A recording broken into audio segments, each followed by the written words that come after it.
Good evening, colleagues and other fellow professionals. The webinar is about to start in a few minutes.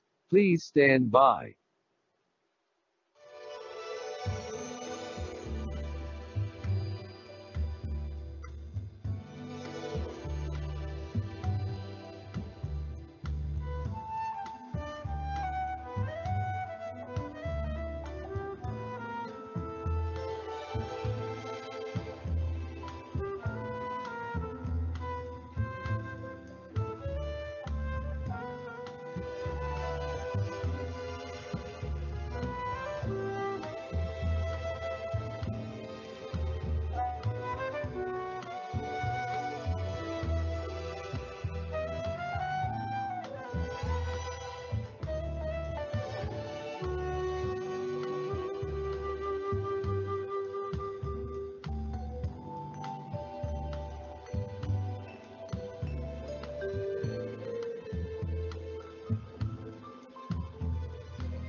Dear God, thank you for allowing us today to meet and share our knowledge and time with one another in this webinar.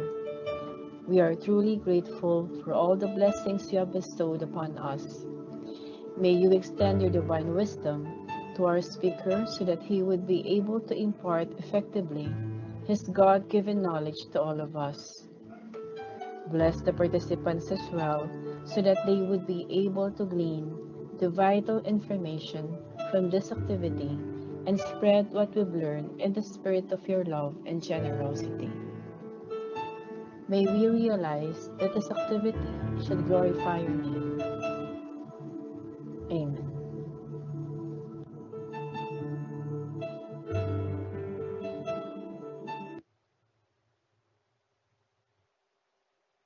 Mga kababayan, ang pambansang awit ng Pilipinas. Ayang magiging sa sinangalan, alam ng puso, sa higit mo'y buhay.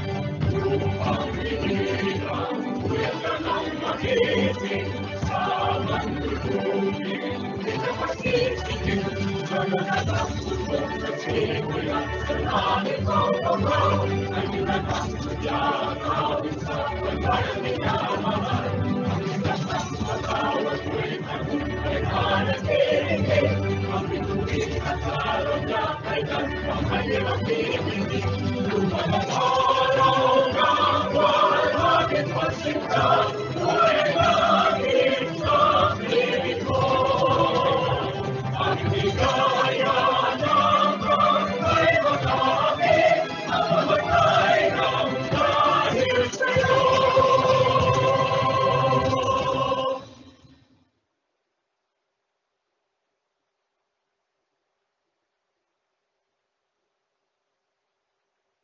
To all our virtual participants, take note of the following webinar guidelines. Please observe proper webinar and video conferencing etiquette. You may post your questions regarding the lectures in the live question and answer box. Questions posted by participants will be randomly chosen by the webinar moderator. Details on how to get your e-certificates will be flashed at the end of the webinar. We expect your adherence to these guidelines. Thank you very much and enjoy learning online.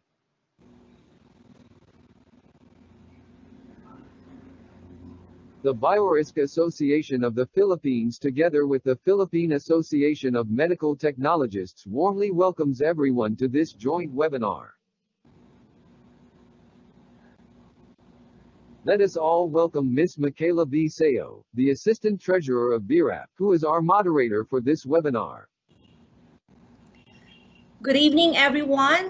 Welcome to the 9th Joint BRAP-PAMET webinar with the theme Essentials of Molecular Diagnostic Laboratory. I will be the moderator for tonight's e-conference.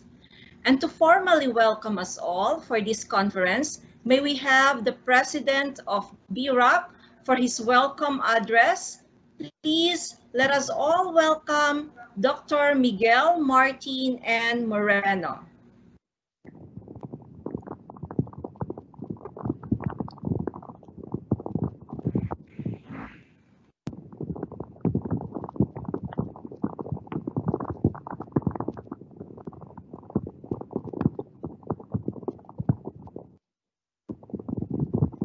Good evening to all BRAP and PAMET members joining us this evening in our new platform. We approach the end of the 2020 BRAP-PAMET joint webinar series as we start planning for the next year's series. Please comment your requested topics and we will see how to accommodate them next year. Please also comment on any problems that you encountered while trying to join us so we can work better to serve you. We have saved this most requested topic for you tonight with two of the best figures in the academy. They will be properly introduced in a while.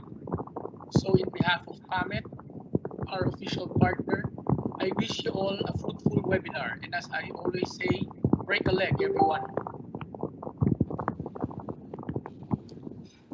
Thank you so much, Dr. Martin, for that warm welcome. Now, let us hear an opening remarks from our beloved National President of PAMET and the Vice President of BRAP. Ladies and gentlemen, let's have a warm welcome to Mr. Ronaldo E Puno. Thank you very much. Thank you very much, Ma'am Ella. Good evening. Good evening, everyone. Good evening to all our PAMET and BRAP members. And once again, welcome to this webinar on the essentials of molecular diagnostic laboratory. And this is the ninth. This is the last of the the series of 9 webinars organized jointly by PAMET and BRAP. Now, of course, I would like to extend our gratitude to our two equally competent invited speakers, Mr. Oliver Dumawal and Dean Federal Australia, who will be both introduced properly later on. Now, just to give an overview, I would like to mention that this activity, this topic could be a fitting ending to the series of webinars that we've organized for the year, both for PAMET and BRAP. So this signals the last webinar for this year. And I said this is the fitting ending because if you remember, the very first webinar that we offered for this year last May was also about a PCR and the molecular techniques. So this time we'll be talking about the essentials of molecular diagnostic lab, which is of course very much related to each other. And for us, we believe that this is a very important topic, a very timely and a very meaningful topic that would be delivered to all of us, because as we all know, being medical technologists and being in the laboratory, many of us actually may not have that much knowledge at the start in relation to this, upon the onset of COVID-19. And if we also remember, during the start of the pandemic, there was only one molecular laboratory who was capable of performing like PCR testing, and that is of course RITM. And we're just very glad that now we have close to 200 molecular labs already performing several tests. And of course, we would like to enhance the knowledge and skills of our professionals, our medical technologists who are actually in the front line in performing those laboratory tests. So this is really a very timely topic for all of us. Now, being the last webinar, as I mentioned, don't be sad, because while this is the last webinar, it also signals to a more exciting event that is coming up next month, November 25 to 27, and I would say that could be the closing event that we will offer to you, and that is the 56th PAMET Annual Convention, And part of that will still be some discussions related to biosafety, which will be the pre-convention activity, also jointly organized by PAMET and BRAP. And one thing very good, one thing very exciting about this, aside from the fact that we've organized a series a lineup of world-class speakers, both locally and internationally. This event, our 56th annual convention, will be given absolutely free to all our active members. So that's why I would like to encourage all of you to renew, update the membership. Well, of course, for those who are attending now, I know you've already renewed your membership because you cannot join this activity if you are not an active member. So for your colleagues, for your friends who have not done it yet, please tell them they still have time, because only those who have valid and updated membership with PAMET for 2021 and beyond will be able to access our free 56th annual convention, because we would like to consider that as our simple gift and simple token of appreciation for all the sacrifices that medical technologies have done during this pandemic. So we'll all see you next month after this event, and I wish you all a good evening, and may you have more learnings after this webinar. Thank you very much. Thank you, Sir Ronnie, for that remarkable remarks. And now, let's move on to our first lecture. Our first speaker is an assistant professor in the College of Allied Medical Professions of Lyceum of the Philippines University in Batangas City, and concurrently a laboratory administrator of the university. He finished his Bachelor of Science in Medical Technology degree from the Lyceum of the Philippines, Batangas, cum laude. Master of Science in Medical Technology from the University of Santo Tomas, Peritus, and is currently pursuing the degree of Doctor of Philosophy, major in Medical Technology in UST. He is a certified bioreactor officer and finished his advanced bioreactor officer's training under the auspices of the National Institute of Health of the University of the Philippines, Manila, with support from the United States Department of State BEP, or the Biosecurity Engagement Program, and the United States Civilian Research and Development Foundation, or the CRDF. He is also a recipient of the Asian Professional Certification in Biorisk Management Grant from Malaysia Biosafety and Biosecurity Association in Kuala Lumpur, and a certified professional in biorisk management by the International Federation of Biosafety Association, or IFBA, based in Ontario, Canada. He is a subject matter expert of the National Training Center for Biosafety and Biosecurity under the National Institute of Health of the University of the Philippines, Manila. He is also a biosafety officer of the Molecular Diagnostic Laboratory of Batangas Medical Center, PRC Batangas Chapter Molecular Lab, and Mary Mediatrix Medical Center Molecular Biology Laboratory. He is currently a member of the Committee on Laboratory Safety, Ethics, and Research of the National Health Laboratory Network of the Department of Health.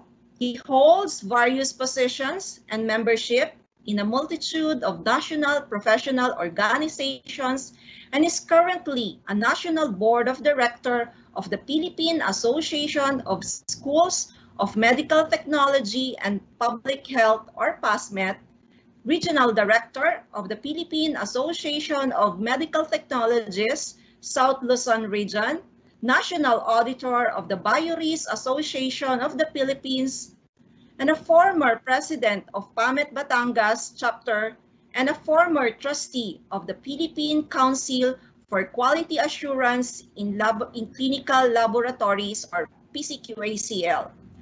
Our resource speaker will share his knowledge using his experiences spanning from the technical aspects of pre-analytical and pre-analytical of molecular diagnostic laboratory. My dear colleagues and friends, without further ado, join me in welcoming our first speaker tonight, Your Honor, Mr. Oliver Shane R. Dumawal. Sir Ollie? Can you see my slides now? Yes, sir. Go ahead. Thank you. Okay, so good evening, everyone. And thank you again, Ms. Ella, for that very gracious introduction. I would like to extend my gratitude, of course, to our founding and incumbent BRAP President, Dr. Miguel Martin Moreno, and of course, our National President of PAMET, Mr. Ronaldo E Puno, for this invitation to deliver this lecture. So as a lecture overview, this lecture will focus on pre-analytical and pre-analytical aspects of a molecular diagnostics laboratory. And then later on, the next speaker will discuss about the analytical and post-analytical aspects of this particular laboratory. But before we continue, let's first discuss what is molecular diagnostics. And molecular diagnostics is, simply put, the application of the principles and techniques related to molecular biology for the analysis of samples, for the diagnosis, treatment, and management of diseases. And typically, this involves the concepts of proteomics, or the study of proteins, or the study of genes, which is genomics. Now, in 2017, the molecular diagnostics market is worth about $8 billion US, and this is expected to increase to about $13 billion US by 2025. And this shows the increasing share of molecular diagnostics in clinical laboratory testing. Majority of this market share is primarily on infectious diseases, but one emerging trend is the use of molecular diagnostics for cancer diagnosis.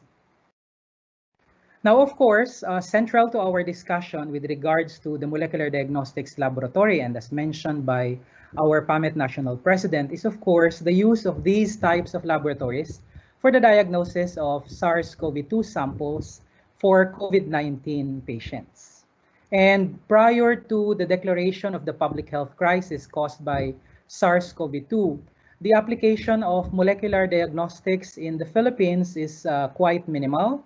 In fact, only some national reference laboratories and big medical centers in Metro Manila and some urban centers have molecular diagnostic facilities in their laboratory. But that all changed, of course, because of the advent of the outbreak caused by SARS-CoV-2. And as they say, necessity is the mother of all inventions. And now we have several facilities that actually offer testing for COVID-19 using molecular-based assays.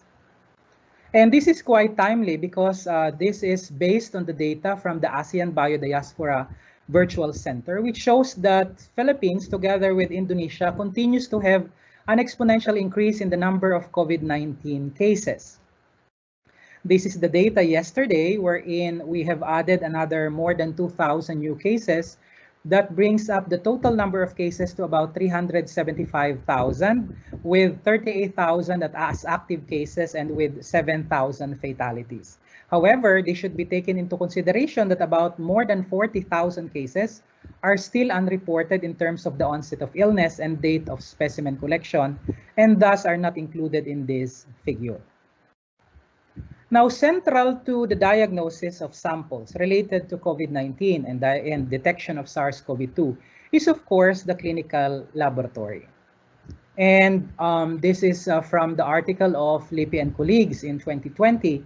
The critical role of laboratory medicine cannot be overemphasized when it comes to the diagnosis of COVID-19, whether it comes in terms of epidemiological surveillance, or for the diagnosis itself of the condition, or for the various IVD tests for staging, prognostication, and therapeutic monitoring, as well as for the epidemiologic surveillance of those who have already recovered from the said disease. Now, in the Philippines, when you are trying to establish a new facility, and this includes the molecular diagnostics facility, this requires a very intricate interplay between capability and capacity. capability in terms of the test, the availability of it, as well as the technology to perform the said test, the skills of that particular laboratory and its personnel, and the biosafety level of that particular laboratory. And interplayed with that is the capacity of the institution and the laboratory in terms of its workload that it can accommodate and the existing workload and the existing personnel and those that it can spare for the establishment of a molecular diagnostics laboratory. Now, in the recently concluded Philippine Professional Summit, one of the commissioners of the Professional Regulation Commission, Dr. Cueto, mentioned that because of this public health crisis caused by COVID-19, the landscape of the medical technology profession in the Philippines is completely changed. And one of the striking things that he said of why the medical technology profession nowadays, due to the pandemic, is changed is the availability and use of molecular technologies. And this is quite appropriate for the discussion that we are having this evening. Now, in the report published by the International Network for Government Science Advice this year, they reported that the COVID-19 pandemic had exposed a major weakness in our country. And in particular, they mentioned that there are only a few trained and qualified technical workers that can run molecular medical facilities, such as qPCR or quantitative PCR machines. In fact, prior to the pandemic, there are only a few research and diagnostic laboratories that have this capability, and most of them are located in the National Capital Region.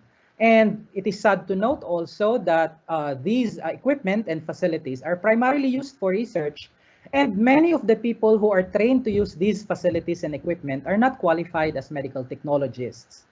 So therefore, what INGSA is saying is that there is a need for a professional program for medical technologists to be established in universities in order to supply the manpower requirements of establishing molecular diagnostic facilities, and the curriculum of medical technologists needs to be revised in order to include more courses on molecular biology and medicine. Now, in 2017, the curriculum for medical technology education had already been revised, and included in that revision is the inclusion of molecular diagnostics. However, the students who are taking this particular curriculum had not yet graduated, so they are not part yet of the manpower pool that we have. So therefore, it is up now to the existing pool of medical technologists to really man these molecular biology laboratories, molecular diagnostic laboratories, and get the competency required to run the test. If you will look at, for example, the existing rules and regulations for the licensure and regulation of clinical laboratories in the Philippines under AO number 27, series of 2007, they have special laboratories, which includes molecular biology laboratories, molecular and cellular technology laboratories, as well as molecular pathology laboratories, which are required to register their laboratory but can operate without being licensed. This is again because prior again to the pandemic, the mainstream application of molecular diagnostics is not yet existing in our country. In this particular article published in April, about 2 months after the declaration of the public health crisis, the article cites an interview with a local politician, which says that they thought that they just need to buy a PCR machine, plug that machine and the kit, and then it will start operating, without realizing that before you can actually operate the equipment, you need a facility and you need trained personnel and you need quality assurance mechanism to ensure the accuracy and sensitivity and reliability of all assays. The former DOH Secretary, Dr. Manuel Dairit, even lamented that in the early stages of the public health crisis caused by COVID-19, the state of our facilities, not to mention the labs, are very primitive. In those times, we are in the caveman days of testing. We are in the primitive stages. Now, the role of molecular detection, identification, and typing or fingerprinting of microorganisms have shifted gradually from the academic world to the routine diagnostic laboratory. And in this particular discussion, I will first give you an overview of the application of a molecular diagnostics facility for routine clinical laboratory testing, and then we'll focus later on with COVID-19. Now, if you will look at the timeline for the study of the human genome and its clinical applications, we can trace back the early beginnings to the discovery of the DNA model by Watson and Crick in the 1950s. And then fast forward, in the 1990s, we have the Human Genome Project, which is a milestone in the study of the human genome, and which facilitated a very robust industry when it comes to molecular diagnostics and its genomic applications. Now, in 2001, the Human Genome Project published a partial result of the sequencing for the human genome, and this was published by two renowned journals simultaneously, by Nature and by Science. And the goal of the Human Genome Project is very lofty. They want to sequence the 3 billion DNA base pairs of the human genome. They want to study all the genes in the human DNA, to sequence the genome of several organisms with important use to medical research. They want to develop new tools to obtain and analyze data and to make this information widely available, as well as to explore the consequences of the genomic research and its ethical, legal, and social implications.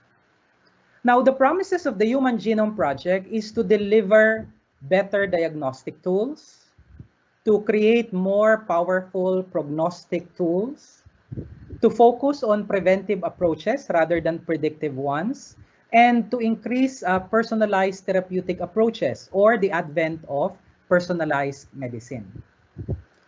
Now, of course, the focus now on COVID-19 is on infectious diseases, but genomic technologies are universal, regardless of the section of the clinical lab. So you can use genomic technologies for anatomic pathology, for chemistry and toxicology, although admittedly very late ang development for genomic technologies and molecular biology techniques for clinical chemistry. You can also apply it for genetics, hemopathology and oncology, transfusion medicine, identity testing, and parental testing. But then, of course, the focus nowadays, because again of COVID-19, is on infectious diseases. Now, the sequence of the genome is very important for the diagnosis of human diseases and even for the detection of pathogens, because this is the one that we use for the detection of that certain gene that we want to discover or that certain pathogen that we want to detect.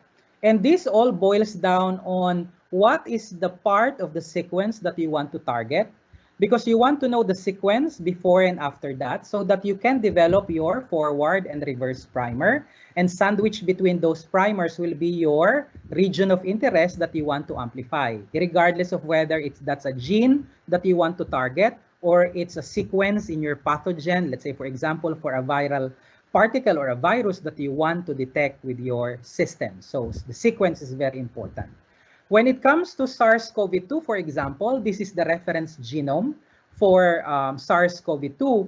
And based on our knowledge about the genome, the reference genome for SARS-CoV-2, we are able to design our kits in terms of our target, whether that's a structural gene that we want to target, like your N or E gene, or a specific accessory gene, like your RDRP or your ORF. Okay. Now, the development of any assay follows as an intricate series of steps. And this slide is from the slide of Dr.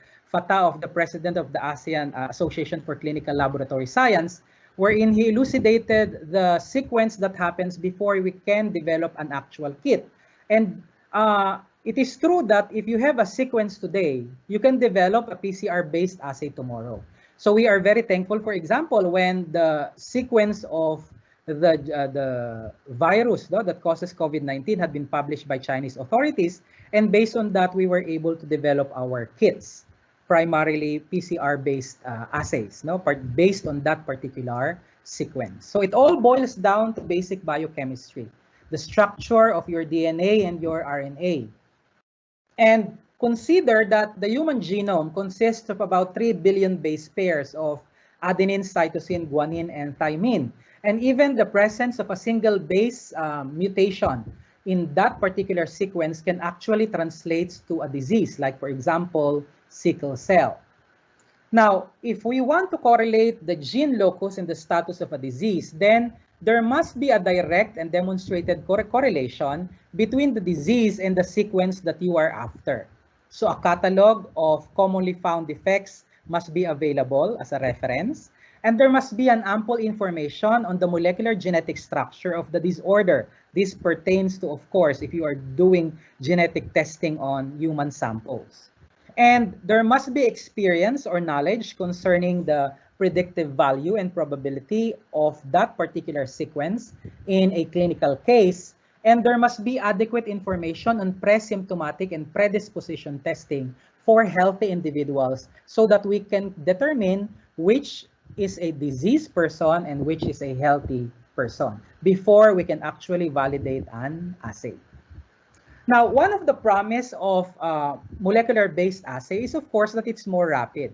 For example, if you're going to grow pathogens on a standard laboratory method, it will take about 16 to 24 hours, whereas if I use, for example, real-time PCR to detect resistance genes, then I can do that for about 2 to 3 hours. And for example, if I want to do gram stain and then identification using standard laboratory techniques, again, that will take about 1 to 3 days. But if I use, for example, fluorescence, in situ hybridization and microscopy, I can shorten that in as short as 2.5 to 3.5 hours. So that's one of the promised value of using molecular diagnostics, no? In terms of clinical diagnosis of patients. Central to our discussion on molecular diagnostics is, of course, PCR.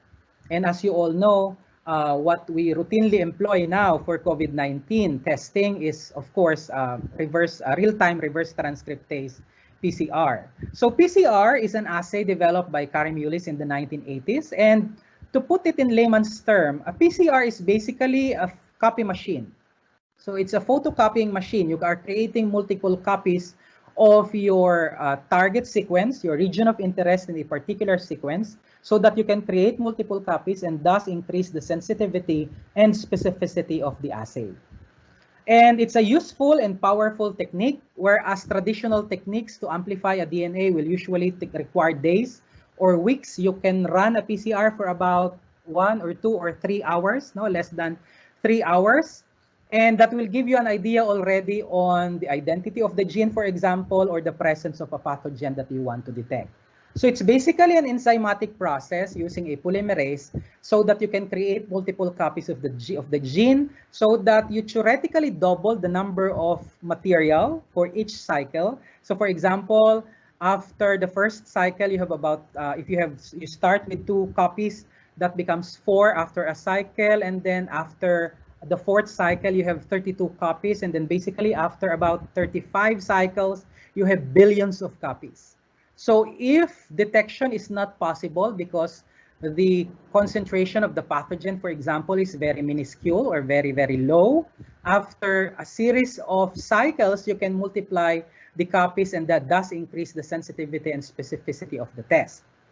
So as I've said, no, it doubles the amount of DNA per cycle, and you can target a specific DNA subsequence in a much larger DNA sequence. So for example, if your sequence is 3 billion base pairs long, you can isolate a region of interest that is only, let's say, 1,000 base pairs long from that particular gene, and then amplify that region of interest. A polymerase chain reaction will consist typically of these components: your template DNA, your primers, which is forward and reverse, no? The buffers, primarily, typically MgCl2, no? Magnesium chloride, no? Then you have your DNTPs to supply the nucleotides that are needed once your primer starts to anneal to your region of interest and extend that, no, through your thermostable DNA polymerase. So the phases typically involves denaturation at about 94 to 95 degrees, followed by the annealing of your primer when you lower the temperature to about 50 to 65 degrees, and then the extension by DNA polymerase at 72 degrees Celsius. Now for COVID-19, since SARS-CoV-2 is an RNA virus, and you need a double-stranded DNA for your PCR assay. Essentially, what you need is to synthesize first the cDNA from your isolated RNA and then subject that to your PCR-based assay for amplification. Now, there are two approaches when you use PCR. It can be an endpoint PCR or conventional PCR, wherein you do downstream analysis for the amplified product, or you can use real-time PCR, which allows you to see the accumulation kinetics and assesses the exponential phase based on the initial template that you are seeing. Okay. Now, for COVID-19, I know you are well aware that we are using now qPCR, or real-time reverse transcriptase PCR. Okay. For the technology used for quantitative PCR, it can be dye-based. Like, for example, if I use cybergreen will bind with double-stranded DNA. Therefore, the higher the fluorescence, no, the higher the number of copies, because that means that it had bounded with a larger amount of double-stranded DNA. However, this is not so specific. Therefore, we usually rely on probe-based technologies for quantitative PCR. Like, for example, using FRET, or fluorescence resonance energy transfer. You might be aware of this technology. Basically, you have two molecules, a reporter dye and a quencher dye. You cannot detect the signal by the reporter dye because it's absorbed by your quencher. But when you have specificity through your primers and it begins to anneal and extend, your quencher and reporter becomes physically dislodged from each other. Therefore, the reporter becomes physically separated from the quencher dye. No one is absorbing anymore the signal emitted by the reporter dye, and you will be able to detect that. So the higher the signal that you receive from the reporter dye, it means that more probes have been hydrolyzed or released after annealing by your specific primers for your targets, and then therefore the higher also the concentration of the amplified product. So it's now possible, for example, to use multiplex PCR, where you have several targets and several channels, for example. So this is using an amplification refractory mutation systems, or ARMS, wherein you have several channels. Like you can have a separate channel for your FAM or your VIX or your ROX. And this is what we are doing with COVID-19. So you can have a channel, for example, for the detection of your RDRP or ORF1 with your FAM. And then you have a separate detection for your N gene using your VIC or your ROX channel. So we can detect several targets using a single assay. There are many platforms that are available. What is important is that your kit must be validated with that particular equipment, because one kit cannot fit all of the existing platforms that we have, or the existing thermocyclers that we have currently in the market. Okay. And technology had grown by leaps and bounds. So for example, when we were doing Sanger technology way back in the 1960s, 1970s, we can do about 400 bases in about 2 to 3 days. But during the advent of the Human Genome Project, they did automated sequencing that can sequence 600 to 800 bases in 2 to 3 days. But now in less than 24 hours, we can practically sequence billions of bases. So it's very easy now to do sequencing. That's why when they did next generation sequencing for the reference genome for SARS-CoV-2, it had been very fast and very easy, and they were able to immediately publish that, and we were able to develop kits based on that particular sequence. So now the bulk equipments are gone. For example, this one is a mini ion, and this is a fit in your pocket sequencer. So for example, if there's an outbreak of a viral disease that in an isolated area, you can just bring this equipment, load your samples, transmit the data through your laptop, and then do the analysis off-site. So the developments in this field is quite revolutionary, and we expect more developments in the coming years. Now, with one of the major issues when you are trying to establish a molecular diagnostics facility, and this is a very important pre-analytical aspect, is contamination. And contamination usually comes from maybe your PCR products, or maybe amplified products or amplicons from previous amplifications. This can intermingle with your new PCR setup or your master mix without your template or your DNA. And this will, of course, cause false positive amplification in your no template control. So there is a false positive. You see, one of the advantages of molecular-based assay is its sensitivity and specificity. But its Waterloo or its weakness is the same. It's too sensitive, it's too specific. Therefore, the presence of only a single amplicon contamination will ruin your entire assay. So how do we minimize contamination? Well, as a pre-analytical consideration, you need to think about laboratory organization and your laboratory equipment. So there must be specific rooms marked and isolated related to the procedure you are doing. Remember that the PCR setup is a one-way street. It's unidirectional, which means that you do, for example, reagent preparation, then you move to sample extraction, then you do your template adding, then you do your amplification. But it's not like, you forgot a sample, but I'm already doing template adding. Can I go back again to reagent prep because my master mix is not enough? You cannot do that, okay? Because you will be introducing contamination to other areas that are otherwise sterile. This requires a different mindset and a change of behavior for medical technologists, because as we all know, as medtechs, we are jack of all trades, master of none. You work in a hematology section, then you move to microscopy, then you move to hematology. But in a molecular-based testing, in a molecular diagnostics facility, that is not possible. Either you follow a single sequence for your testing, or you are designated a given area and you do all your procedures in that particular area alone.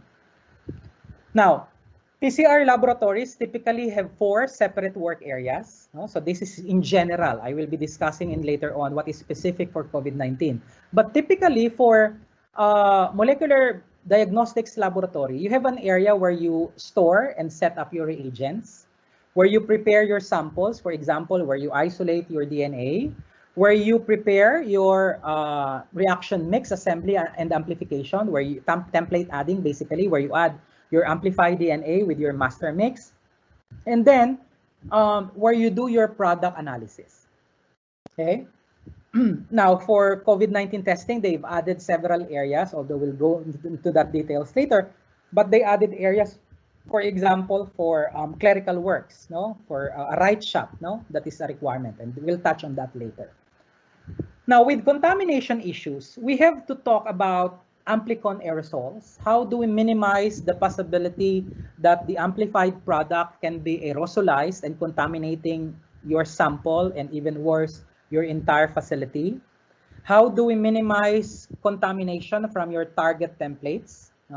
Of course, with real-time systems, this is a minimal issue, particularly because when you do amplification, the PCR tube remains closed.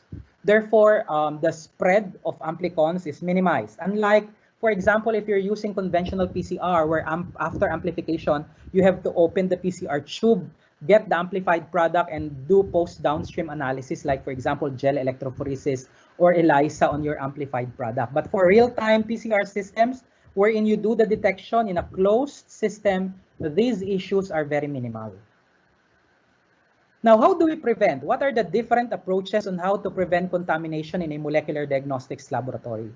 One example is on how we do that is by space and time preparation, wherein you segregate your schedule and do only a particular part of the assay in a particular schedule. For example, in a modular or pop-up COVID-19 laboratory, the extraction of the RNA and template adding will happen in the same room. But that is possible because of space and time preparation. So you work first with your extraction of your RNA. After you're done with that, you perform decontamination of your work area, in your BSc, for example, then do your template adding in the same room. So that's possible. One of the most common approaches is using laboratory space arrangement, wherein you create physical barriers. You have a separate room for your reagent prep, a separate room for your sample prep, a separate room for your amplification, even for your template adding, ideally. Okay. Equipment in PCR laboratories needs to also be present. Like, for example, biosafety cabinet is very essential. If you're doing manipulation wherein there is potential for aerosol formation, like if you're doing pipetting, sonication, vortex mixing, Another one is a laminar flow hood, which creates a positive pressure environment. Like if you're preparing reagents, for example, for your PCR setup, you're preparing your master mixes. And then a dead air box, for example, is also an essential equipment if you're doing template adding. Okay. Environmental conditions, I will go into this later and how you can modify your environmental conditions to prevent contamination. You need to sterilize your reagents. You need to have DNA and RNase free reagents so that you do not inactivate your samples. And you need to observe contamination control. So, as I've said, the flow of activities for your PCR should be from your pre-PCR, which is considered dirty. And these are, the clean. And these are the activities that happens before amplification. And then your dirty area, which is the area where you devolve your time after amplification. So you have already your amplified products. Okay, so the flow must be from clean to dirty. Okay, and this is because we are minimizing contamination. Okay, now how do we control the environmental conditions as I've mentioned? First one is air handling. You can create pressurized rooms. For example, in the current guidelines for COVID-19 laboratories, your reagent prep must be positively pressured. Your sample prep must be negatively pressured, as well as your amplification. Okay. Now your reagent room must be positively pressured with at least 12 air exchanges with a pressure higher than the ambient environment of your laboratory, because a reagent prep is basically a clean room. In terms of amplicons, it has the least, if not, dapat zero. No? But then you go to other areas wherein, for example, for your sample prep, that's a very dangerous area. The most biohazardous area of your lab is your sample prep, because that is where you handle your actual samples prior to, of course, inactivation and extraction. After extraction, it's relatively less hazardous, but it has the lowest pressurization, so that all of the contaminants will tend to go in instead of going out. Okay, UV radiation is also an essential one. You can add UV lamps in your room so that you can decontaminate surfaces and destroy contaminating RNA or DNA that might be present in your tabletops, for example. The wearing of protective clothing, like for example, anti-static overalls will protect you from adherence of your particles to your clothing. And then putting adhesive paper at lab entrances so that you capture any extraneous materials that might be present in the footwear of your laboratory personnel. So contamination control can also be physical, like for example, the use of positive displacement and the use of barrier pipette tips, so that if you create aerosols, usually these are tips with hydrophobic barriers, so that when you pipette your liquid samples, they will stay within the pipette tip and not go up to your pipetor, contaminating your pipetor, or essentially creating an aerosols, if there is a leak, when you pipette it out, So the use of laminar flow hoods, as I've said, is a positive pressure containment wherein you ensure the sterility of materials or chemicals that are inside the hood. Biosafety cabinets, if you're using aerosol generating procedures when you're handling samples, extracting samples, and PCR cabinets or dead air cabinets if you're doing template adding. Add to that are chemical approaches to contamination control, like UV photolinking, the use of sodium hypochlorite, a mainstay in molecular diagnostics laboratory for the decontamination of surfaces because it effectively degrades DNA and RNA, and the use of chemicals like uracil DNA glycosylase, which prevents the amplification of foreign or extraneous RNA or DNA from your testing platform.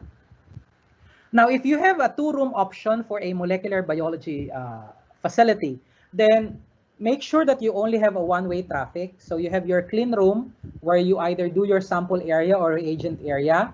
Then you have your dirty room where you do your amplification area, your detection area if you are using conventional PCR or nested PCR area. It can be a 3 rooms option wherein you have your clean room for sample area, a clean room for your reagent area, and there's a bi-directional traffic. And then there's a one-way traffic from your clean room sample area to your dirty room where you do your amplification, detection, and nested PCR. Again, this is not specific for COVID-19.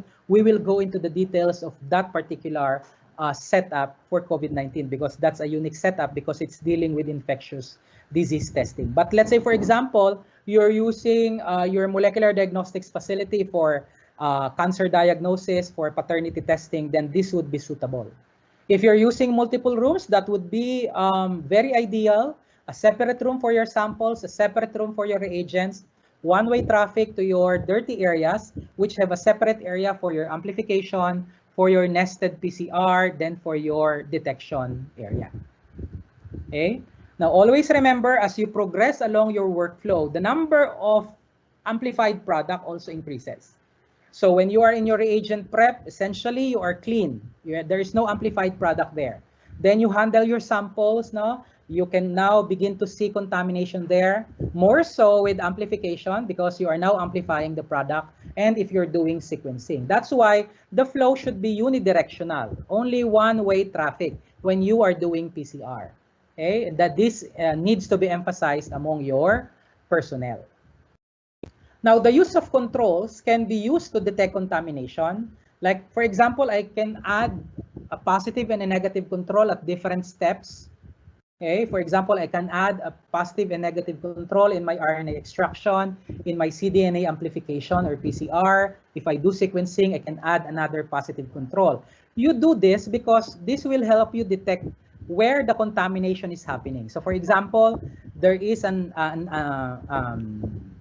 result that is not concordant with your controls in your RNA extraction, then you know that your RNA extraction is the one that has a problem. Now, look at this setup, for example. You have here 3 rooms. One is for reagent prep. The second one is for the extraction and for template adding. And then the last room to your left is the amplification room. So there is an anteroom in between before you can enter these particular areas because again they have a negative or positive pressure, so the airflow will be different. If for example in this one in your reagent prep room, the air will flow outward because it's positively pressured, so that's how you prevent contamination. And you can transfer your master mix that you prepared to this area to your extraction area and template adding area through the pass box. Then after extracting the RNA, adding that to your master mix, adding that to your template, you pass that to your pass box again to your amplification area, which is again negatively pressured rather to prevent contamination. So this is an ideal setup, but there is a slight difference when we apply this type of laboratory when it comes now to COVID-19 testing. So reagent storage, as I've said, is a clean room where you prepare your stock solutions. No, this is essentially a clean area and it must not be accessed by your personnel if they've been to other rooms. And this is where you deliver your stocks. This is where you prepare your working solutions. So it's essential that it's maintained clean. Okay, you can prepare also aliquots of your solution. Like for example, if you're using proteinase K for your DNA extraction, then you can perform aliquots also in this particular room. Clothing in the reagent room might be minimal, but ideally it must be close fitting and close at the front. But in terms of PPE, we are less strict with the reagent prep room because essentially there is no contamination present here. So therefore, if you do a risk assessment for your laboratory, typically you have lesser PPEs that are used for personnel who are assigned in your clean room as opposed to, let's say, a personnel who is working in the sample area or working in your amplification area. Okay, and of course, you must leave your protective clothing behind so that you do not introduce contamination in other rooms. Equipment is very important because equipment must not be shared. You must have a specific pipetor for your extraction area, a set of pipetor, for example, in your reagent area for your template adding as well. So you're well aware pipetting by mouth is not applicable, strongly prohibited. There must be dedicated equipment in every room, particularly for reagent storage, and the surfaces of workbenches should be able to withstand decontamination by harsh chemicals like your sodium hypochlorite. And then, of course, as I've said, you can install UV lamps in your room so that you can decontaminate surfaces using UV. No? Now, in terms of pre-analytical aspects for specimens, PCR assays can be applied to a wide variety of materials like your whole blood, for example, or bone marrow for hemopathology or oncology testing, or for serum or plasma, even dried blood spots like, for example, for newborn screening, sputum, bronchial lavage, CSF, and the like. Okay, some materials in your sample can inhibit PCR. For example, your heparin, if you're using a blood sample, is known to inhibit PCR, so it must be avoided. Some samples may need pretreatment prior to stabilization, like, for example, liquefaction of sputum with hyaluronidase. Now, it's best to use a closed disposable sampling system. However, if this is not possible, then you need containment, primarily through biosafety cabinets. Special attention must be given to protect the sample against contamination. Like, for example, if you're in extraction, you must be wearing a hairnet, because what if a hair falls down to your sample? That will contaminate your sample. Do not use gloves with powder, because that will inhibit your PCR, so things like that. Okay? If you're using blood or bone marrow specimens, then clotting must be inhibited, primarily using EDTA or citrate, but because, as I've said, heparin is a known inhibitor of PCR. Sample fractionation might be needed, and I'm talking here not with your COVID-19, but with other samples that we use in a molecular diagnostics facility. For example, if you're using blood, then we need to lyse non-nucleated cells because they do not contain your DNA, for example. So if you're using blood, then we need to lyse the RBCs, for example. Like, one way of using that is sample fractionation by Fickel density gradient centrifugation, so that you can isolate your buffy coat and then get your buffy coat to do your DNA isolation. And commercial products are available, for example, fractionation systems like CPT tube, no, by BD, which can essentially do this. Your sample might need to needs also to be stabilized, because RNA, for example, degrades very rapidly. So we can inactivate DNases and RNases reliably using cheotropic substances like GITC. For example, a concentration of 5 molar GITC is sufficient. Less than that will lead to rapid RNA degradation. In other setups for molecular biology, like, for example, in the academe, wherein extraction is still being done using organic solvents, care must be taken when you are using this one. It would be ideal if you have a fume hood located in your extraction area, because these solvents are quite volatile and they are hazardous to human health, and care must be taken when handling these. No? So it might be a different setup, for example, if you are in a school as opposed to if you are in a clinical laboratory setting.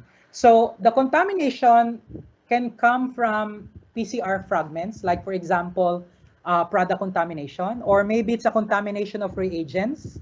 Like, for example, you are not careful in your reagent room and you contaminated your reagent prep so that your stock or working solution becomes contaminated. So all subsequent assays will become contaminated. It's also possible to have cross-contamination through aerosols from a positive sample into a sample that is originally negative. So typically for pre-analytical phase, the contamination is usually from nucleic acids, no? Not originating from the patient, that may contaminate the test material during your pre-analytical phase. Now with your analytical phase, that's a different story, and that will be discussed in depth by the next speaker. But as a general rule, contamination of the sample may occur anywhere during the different steps of your analytical phase. So as a general rule, prevention rather than the removal must be given the highest priority if you want to prevent or avoid contamination in your facility. So for your personnel, for example, they need to be instructed that they need to perform pre-amplification work before entering post-amplification. And this must be mentioned in your SOPs and in your lab policies. They must be oriented on that because, again, it must be strictly reinforced that the workflow must be unidirectional. Now, for lab coats, ideally, the lab coats should be single-use disposable for each area. However, in lesser hazardous setups, like for example, if you're not doing with infectious disease testing, let's say for example, you're doing or applying molecular diagnostic tests in a molecular pathology laboratory or in an oncology laboratory, then reuse of PPEs might be there. So one best practice is to use color coding. You have a different colored lab gown, for example, in your reagent prep, a different one for your extraction, a different one for your amplification, so that you can immediately see, okay, for reagent prep, you're supposed to be wearing blue, but then you're seeing a staff that is wearing orange. You can immediately point out that that particular person is not supposed to be there. SOPs are very important. So make copies of the SOP available in each lab, whether it's an extraction area or maybe a sampling area, so that if someone misses a step and needs a reference, then they can get that without leaving the area. But always remember that the SOP is a living document. It needs to be revised. It needs to be adapted, tailor-fit to your respective work area. So for example, one laboratory might have a different SOP with another because they're using a different setup or they have a different kit altogether. So storage freezer locations are ideal, that every room should have their own, and you separate the storage of your samples with those of your reagents. So for example, look at this picture. Okay, if you will look at this picture, what do you think is wrong? Can you point that out? Maybe you can post that in the live Q&A box. What do you think is wrong with this picture?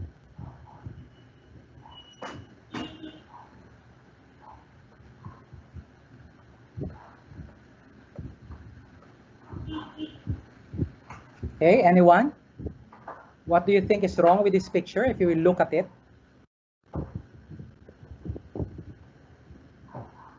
Okay, so essentially, what are you seeing in this picture? You're seeing, for example, a lady's bag that is placed on the laboratory table.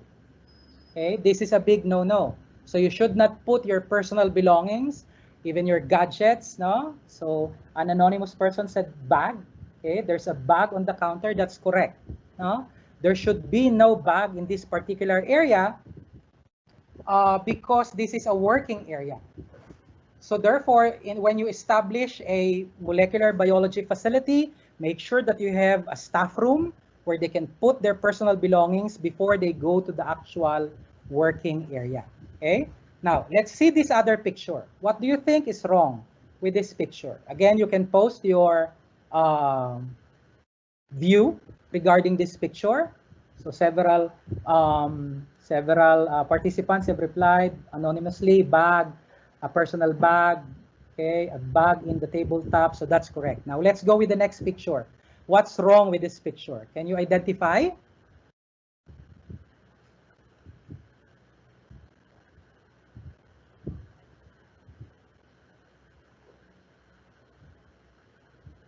Okay, so I'll focus your attention on the left side of the picture. What do you think is present there on the tabletop? Any responses? Okay, so Mary Joyce Antonio said on the previous picture, it's not organized. There's a bug there that is present, no? Jeremy De Leon said the work counter is cluttered. Okay. Reagents in the basin. Actually, in the absence of a cold wrap, this is what you use. No, we use crushed ice and then put the samples so that we do not degrade the samples there. No, so kung wala kang cold wrap, that's what we use. That's what we use in the academic setting. No, planggana tapos nandun yung tawag dito yung mga samples. Okay. Okay, so an anonymous participant said there are breakages in the table. That's correct. So what you are seeing in this picture is that there's a spill in your tabletop, but it's not being addressed. The samples are just laying cluttered there. No? So yun yung problem with this picture, no? So this needs to be addressed. Any spill that you have needs to be addressed. That's why in the inspection that is being done by the DOH, ang malagang hinahanap nila is a biological spill kit to ensure that spills are being addressed. No? Let's see if you have sharp eyes, and let's go to this next picture. Ano sa palagay nyo dito ang unacceptable? What's wrong with this picture?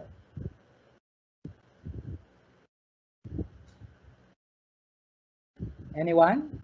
So we are now seeing a different picture. Can you spot what is wrong here?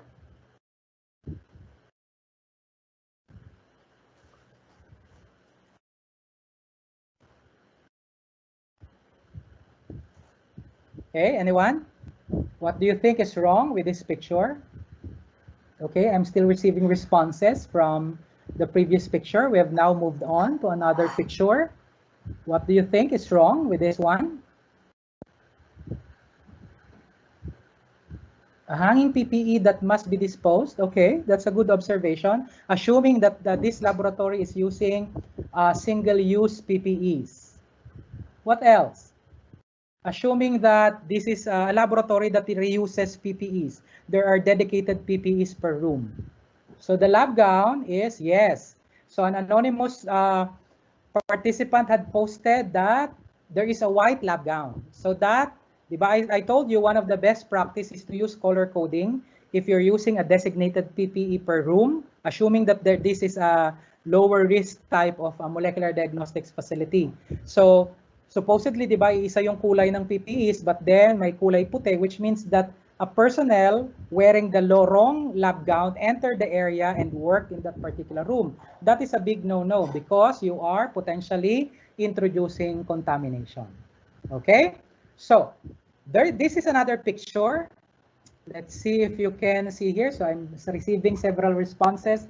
The lab coats, the white lab gown, okay, the white lab gown also from an anonymous participant. So again, you are correct. Okay, so let's see at this next picture. What do you think is wrong with this picture that will cause, that will lead to contamination?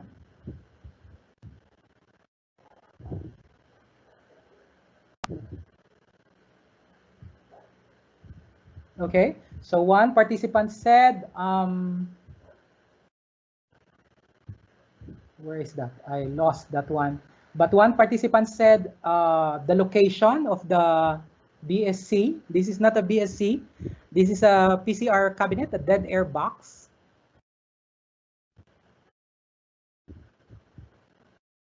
No space between the BSC and the nearby machine. So you are essentially seeing here in this picture a PCR box, a dead air box that is located very near your thermocycler. And this is what is wrong with this picture. So essentially, if you're going to do template adding, the template adding is near your thermocycler. So the potential for contamination, because remember, your PCR is generating amplicons. And then you're doing your adding of your samples to your template near a machine that generates amplicons. That is what is wrong with this picture. So do not place your template adding area too close to your thermocycler because that would inadvertently introduce contamination to your work setup. Okay, so thank you very much for the participation of our participants to that very short exercise. So let's now move on to COVID-19 specifically. No? So this infographic published by RITM mentioned 4 basic requirements if you want to establish a molecular diagnostics laboratory for COVID-19. And they mentioned laboratory facility, personnel competence, quality assurance, and equipment requirement and maintenance. It's not a simple thing to establish a COVID-19 laboratory. In August 6, 2020, we marked a milestone wherein we have 100 laboratories already licensed to do COVID-19 testing. But come to think of it, the COVID-19 pandemic started early March. So you have March, April, May, June, July, August. It took us nearly 6 months before we hit 100 laboratories. And that will tell you, of course, that before the pandemic really, molecular diagnostics is not mainstream. in our laboratories and in our hospitals. So nowadays, as of October 24, we have 153 COVID-19 testing laboratories. But if you can look at the distribution of the laboratories now, they are not well distributed. Majority are clustered around NCR and in the regions near NCR, primarily your Region 3 and Region 4A. But if you go, for example, to BARM, they only have 1. For CAR, they only have 2. No? So not evenly distributed, although we have 153 laboratories in terms of distribution to the entire country. Now that's not well distributed. There is an even split between the nature of these laboratories. Half are private, half are public, and majority are using RT-PCR or real-time reverse transcriptase PCR, while 23.5% are using cartridge-based PCR. So the COVID-19 accreditation process, as you are well aware, is a 5-step process. The institution needs to assess itself. Are they ready? If they are ready, they're inspected by a combined team from DOH and RITM. And based on the inspection results, they comply. Once they have complied and the inspection team is satisfied, they are recommended to receive proficiency samples. These are 5 unknowns, and they need to get 5 out of 5. Only 100% is acceptable. If they get 5 out of 5 correctly from the proficiency test samples, they are recommended for the issuance of the license to operate. If they fail, they can get another set for free. But if they fail for the second time, they can get additional proficiency samples, but at a cost. So the administrative orders that covers the licensure of COVID-19 laboratories was initially contained in AO number 14, series of 2020. And then in May 2020, the latest amendment was released, which is primarily AO 14-A series of 2020, effective May 20, 2020. So this amends the earlier AO 14. So this is what we are now using, 14-A. In terms of personnel, for COVID-19 laboratories performing RT-PCR, you require at least 7 personnel. 1 pathologist, 3 full-time analysts, which are either 3 full-time medtechs or 2 medtechs and 1 molecular biologist, or anyone who have a knowledge about molecular biology techniques, 1 full-time lab aide for every 8-hour shift, 1 receptionist for every shift, and 1 encoder also for every shift. If you're doing COVID-19 testing using cartridge-based technology, then you have 4 minimum number of personnel. 1 board-certified pathologist, 1 full-time registered medtech every shift for every 2 machines, 1 full-time lab aide for every 8-hour shift for every 4 machines, and 1 full-time encoder per 8-hour shift for every 4 machines. Okay? Training is very crucial, primarily biosafety and biosecurity, which covers several aspects like biological risk assessment, mitigation, PPEs, specimen transport, waste management, decontamination and disposal, and emergency response. And for lab aides, receptionists, and encoder, the same training can be extended but in-house. And also, pathologists and analysts needs to undergo molecular laboratory diagnosis or molecular laboratory diagnostics training. Now, for example, the National Training Center for Biosafety and Biosecurity was able to graduate more than 2,000 personnel to satisfy the biosafety and biosecurity training for those pathologists and analysts that are working in a molecular diagnostics facility. What is important also, and this is recommended by the guidelines, is that you need to do a site-specific risk assessment using this tool from the World Health Organization. So this tool is where you identify your hazards, you evaluate through your risk using a 3x3 matrix. So you assess the likelihood as unlikely, possible, or likely, the consequence as severe, moderate, or negligible, and based on your assessment, you assess your overall initial risk as very low, low, medium, high, or very high. Based on your initial risk assessment, you prioritize your risk control strategies by listing down the mandatory requirements for licensing, the resources that are available for you to implement these risk control strategies. And then select and implement these risk control measures based on your initial risk assessment, then assess again the risk after the control measures are implemented and make sure that all the risks are now acceptable, still using the 3x3 matrix. What is also essential in this risk management risk assessment tool is that you need to discuss how you communicate risk and risk mitigation strategies to your personnel, and how you ensure that the risks are reviewed as well as the control measures. Now, in terms of biosafety level for molecular diagnostics laboratory, you need a biosafety level 2. This is based on the existing CDC and WHO guidelines. No? For example, the RITM Virus Management Office issued this interim biosafety guidelines for COVID-19, and it has specified that for COVID-19, if you're doing routine testing, including PCR, you need to follow biosafety level 2 guidelines. Okay? Now, this is the recommended setup for a COVID-19 testing laboratory using RRT-PCR. So you can see here, for example, there's a dedicated room for specimen. I cannot annotate my slides, but on the leftmost part is where you receive your samples. That's where also you do your sample inspection. If it passes, you pass that through the pass box to your specimen handling prep. No? Before that, you can have your reagent prep prepared on a separate room. This is a clean area. Then you can add your template adding also in your specimen handling room, or ideally you can create a separate template adding area to your facility. Okay, after you have added your template to your isolated RNA, then you pass that through the pass box to your PCR room for amplification, and then do your results in the clean right shop room. For cartridge-based, it's different. No? You only have your sample prep room. After loading your sample to your cartridges, you pass that through your PCR room, where you load it to your platform, typically a GeneXpert platform, and then you have your clean right shop. No? And then this is quite different, a modular or a pop-up lab.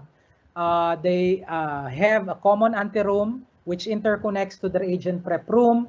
Again, the extraction and template adding happens in the sample prep room, and then that is passed through the PCR room where you do your amplification. So it's essentially what you call container van, container van ba ang tawag doon, that you modify to be used as a COVID-19 facility. So there are 5 areas if you're using RRT-PCR: specimen reception, an area for virus inactivation, reagent storage, PCR, and clerical activities. For cartridge-based technology, you only have 3 rooms: specimen reception, specimen processing, and an area for clerical activities. Also listed in the guidelines are the equipment that are present. For example, these are the equipment and supplies that needs to be present in your reagent prep room, as well as the laboratory furniture that must be there. Okay, as well as the specimen handling, for specimen handling and sample prep, the equipment and supplies and the laboratory furniture. Of significance is biological safety cabinet class 2 A2, because this is where you're going to open your vials so that you can get aliquots of samples for inactivation and extraction. So it's crucial here that you have your certified biosafety cabinet.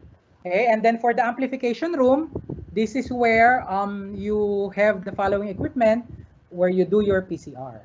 Okay, and this is the recommendation on the other hand if you have cartridge-based technology for your COVID-19 testing in terms of equipment, laboratory furniture, and personal protective equipment. Now, I'm just going to scroll this very briefly, but I borrow these slides from Mr. Plebian Medina of the Virus Management Office of RITM, wherein they noted what are the common assessment findings for COVID-19 testing laboratories in terms of, let's say, engineering. So they mentioned improper placement of BSCs, incorrect finishes, usually tiles ang sahig because the guideline specifies a monolithic flooring, no designated areas for donning and doffing of your PPEs, and same sink for hand washing and for processing of samples, and very small space to do the work. For admin, no spill kits, no generic, no specific SOPs for the lab, no spill drill, lack of SOPs, no guideline for accountability and traceability, even the absence of a system for washing and decontamination of your PPE, and lack of a logbook for a laboratory facility. For practices, improper use of BSC, again, spill kits and SOPs, violations on BSL-2 practices, the use of gadgets and personal material within the laboratories, the reuse of single-use PPEs like gowns and respirators, and sometimes PPEs are taken out, no, out of the lab prior to decontamination. So you must decontaminate before you bring out, no? And for PPE, no fit testing. I think this will be touched later on by the second speaker, no? No enough supplies for PPEs and no incorrect choice of PPE. So if you go to the guideline by RITM, they have an equipment matrix for PPE.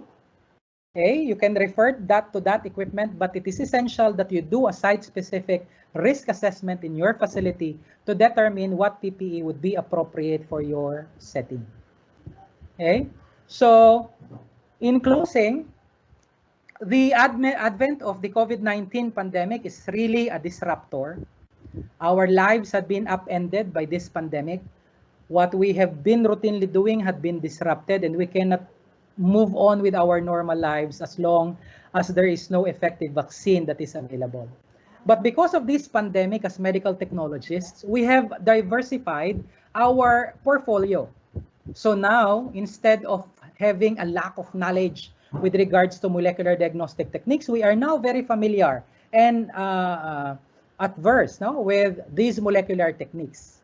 So in a post-pandemic scenario, therefore, what we essentially have are transformed medical technologists who have sufficient knowledge in performing molecular-based assays. In the end, I quote Obama when he said, "Change will not come if we wait for some other person or we wait for some other time. We are the ones we've been waiting for. We are the change that we seek." So with the advent of this pandemic, it offers us an opportunity to diversify our skill as a professional. So with that, thank you for listening. Be safe and be biosafe. Marami pong salamat. Thank you, Sir Ollie, for that informative and explicit lecture. So if you have any questions or clarifications, just type in our live event chat box, and the speaker will answer it later. So for our next speaker is a certified biosafety officer and a recipient of a training grant by the U.S. Department of State's Central Research Development Funds, or CRDF, in collaboration with UP-NIH in 2016 for the Philippine Advanced Biosafety Officer Training, or the PABOT program. She earned her degree in Doctor of Philosophy, major in Educational Management at De La Salle University, Dasmariñas, completed Master of Public Health at the UP Manila, and Bachelor of Science in MedTech at Centro Escolar University. She is a registered medical technologist and currently the Dean of the College of Allied Medical Sciences of the Lyceum of the Philippines University, Cavite. She was appointed as one of the members of the Commission on Higher Education Regional Quality Assessment Team for BS Medical Technology Program, Secretary of PAMET Cavite Chapter, and an officer of the Philippine Biosafety and Biosecurity Association. She is also one of the internal auditors for ISO accreditation of Lyceum of the Philippines University, Cavite. Her current contributions in the academe is becoming collaborative author of textbook in the course Principles of Medical Laboratory Science Practice 1, wherein she presented the concept of biosafety. Colleagues, please help me welcome a fellow Escolarian, Dean Fedelin P. Estrella.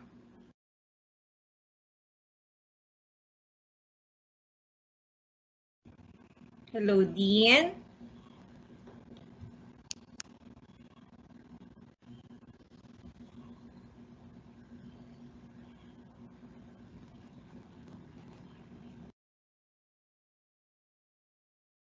Good evening, everyone. Am I coming in loud and clear? Okay, Yes so po. thank you very much, ma'am, for that kind introduction. A pleasant good evening to all of our participants who's with us tonight. How are you today? As for me, I just came from the south to do an ocular visit of a laboratory, which is somehow relevant to what I will be sharing with you this evening. And I will be glad to share with you some of the findings and some of the observations that I had there that is also relevant to molecular diagnostics laboratory. But before that, I would like to thank BRAP and PAMET, and also to congratulate these organizations for inviting us here and for having this very successful webinar. And of course, the rest of the officers and the rest of the organizers, congratulations and thank you very much. So now allow me to share my slides with you. And this is just a continuation of the presentation of Sir Oliver. Okay, so all right.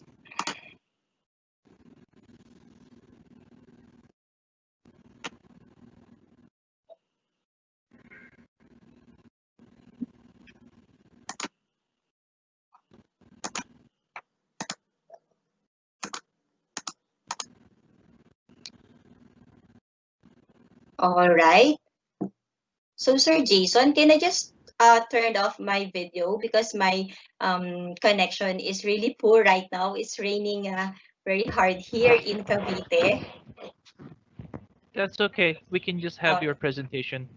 All right, thank you very much for that. So now, this is my topic that I will be sharing to all of you. This is very brief because these are just some details of what we should be having or the must-have in our molecular diagnostics laboratory.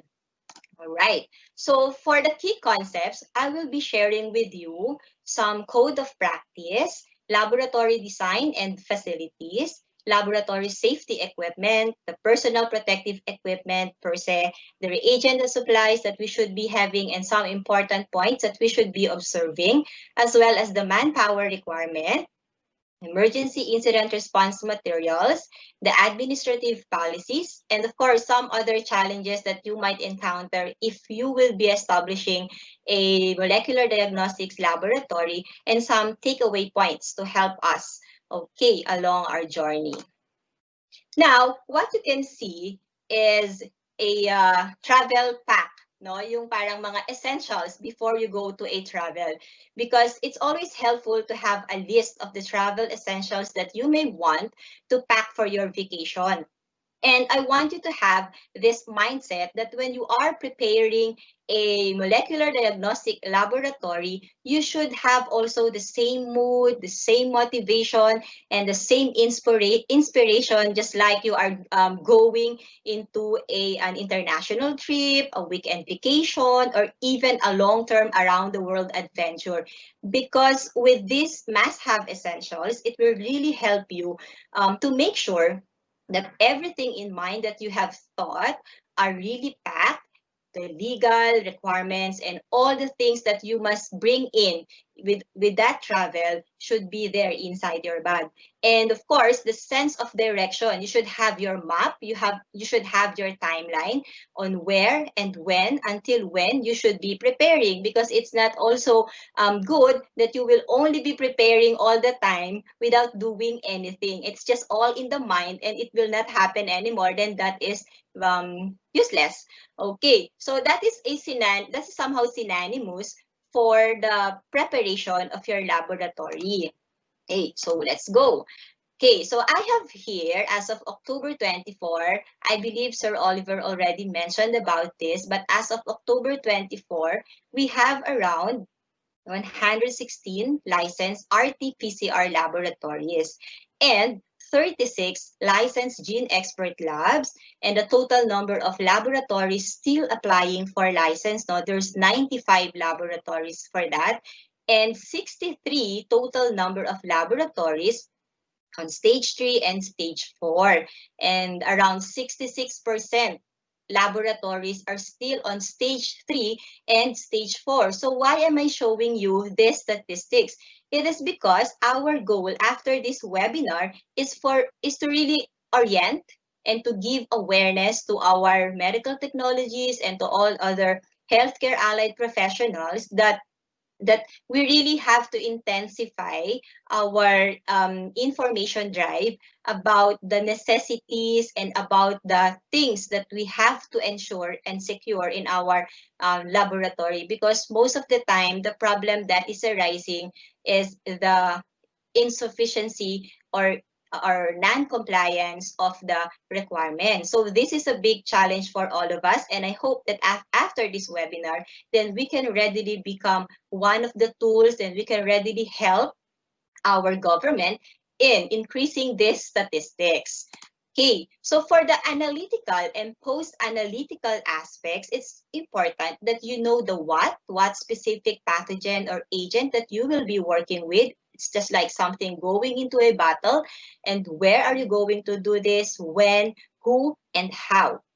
Most of the general informations were already given to you by Sir Oliver, but what I will be giving you are the specific details, because we know very well that simplest things are the most forgotten, diba? Yung mga little information, these are all sometimes these are neglected, and however these are the things that our laboratory is demanding, so we always sometimes overlook all of these things. So just a review with the analytical and with the post-analytical rather, is that we are performing all of these activities, okay? And with each activities, we are also bounded to observe specific requirements. So there will be some similarities, and also there will be some difference in terms of the requirements. Okay, you should not overkill the PPE. We should not underdo the PPE, or we should not overdo the use of the BSC and where it should be positioned or something like that. First thing is you have to know who are you working with. Of course, the biological agent. And in our case, we are working, most of our laboratories or COVID-19 laboratories are now working with a SARS-CoV-2 virus. And it's very important that you know the attributes or characteristic of this biological agent. You have to review the pathogenicity. You have to really read all the information or the details about this microorganism's ability to infect or damage a host, the virulence, its disease-producing power, no, the extent or the severity of this microorganism to really produce infection to its host, the infectious dose, the amount of virus necessary to make a person sick. And in the case of SARS-CoV-2, it requires at least 1,000 viral particles to infect a person. For the environmental stability, you should also get to know how long they could remain suspended or in the air, or how long they can survive without a host, yung something, information that is relevant to that. And of course, the route of spread, the route of infection, it could be either, there are some microorganisms that could be ingested, or just like in the case of SARS-CoV-2, it is through droplets, or some microorganisms is through inhalation or subcutaneous. So you have to know all of those when you are, or before you begin setting up your laboratory. And then, of course, the communicability, you have to get to know the transmissibility of that microorganism, the gene product effects, okay? So yung mga biochemical products nila or matters, either RNA or protein resulting from expression of a gene, and then the availability of vaccines or treatment. This is very important because you will know very well how are you going to protect yourself, knowing that you are working with a biological agent without, as of this time, availability of vaccines or treatment. So that is really challenging among our medical technologies. And then other considerations that I have here, I have listed medical data of patients because I included it here as I got it from my source, because there are some specimens for which, or microorganisms for which there is limited information, no? So it is prudent to take a cautious approach to this specimen manipulation. You also have to get to know the epidemiological data, the mortality, the morbidity rate, okay, the distribution of the infections, and then the information on geographical origin of the specimen. So you will really know that in a certain locality or certain country, okay, where is this microorganism is concentrated or not. And then definitely the risk group. Okay, we know very well that, let's say we're talking about SARS-CoV-2, it belongs to the risk group 4, and really a very intense and a very comprehensive caution must be done, okay, while we are working with this agent. And with that, you're already doing some sort of risk assessment already.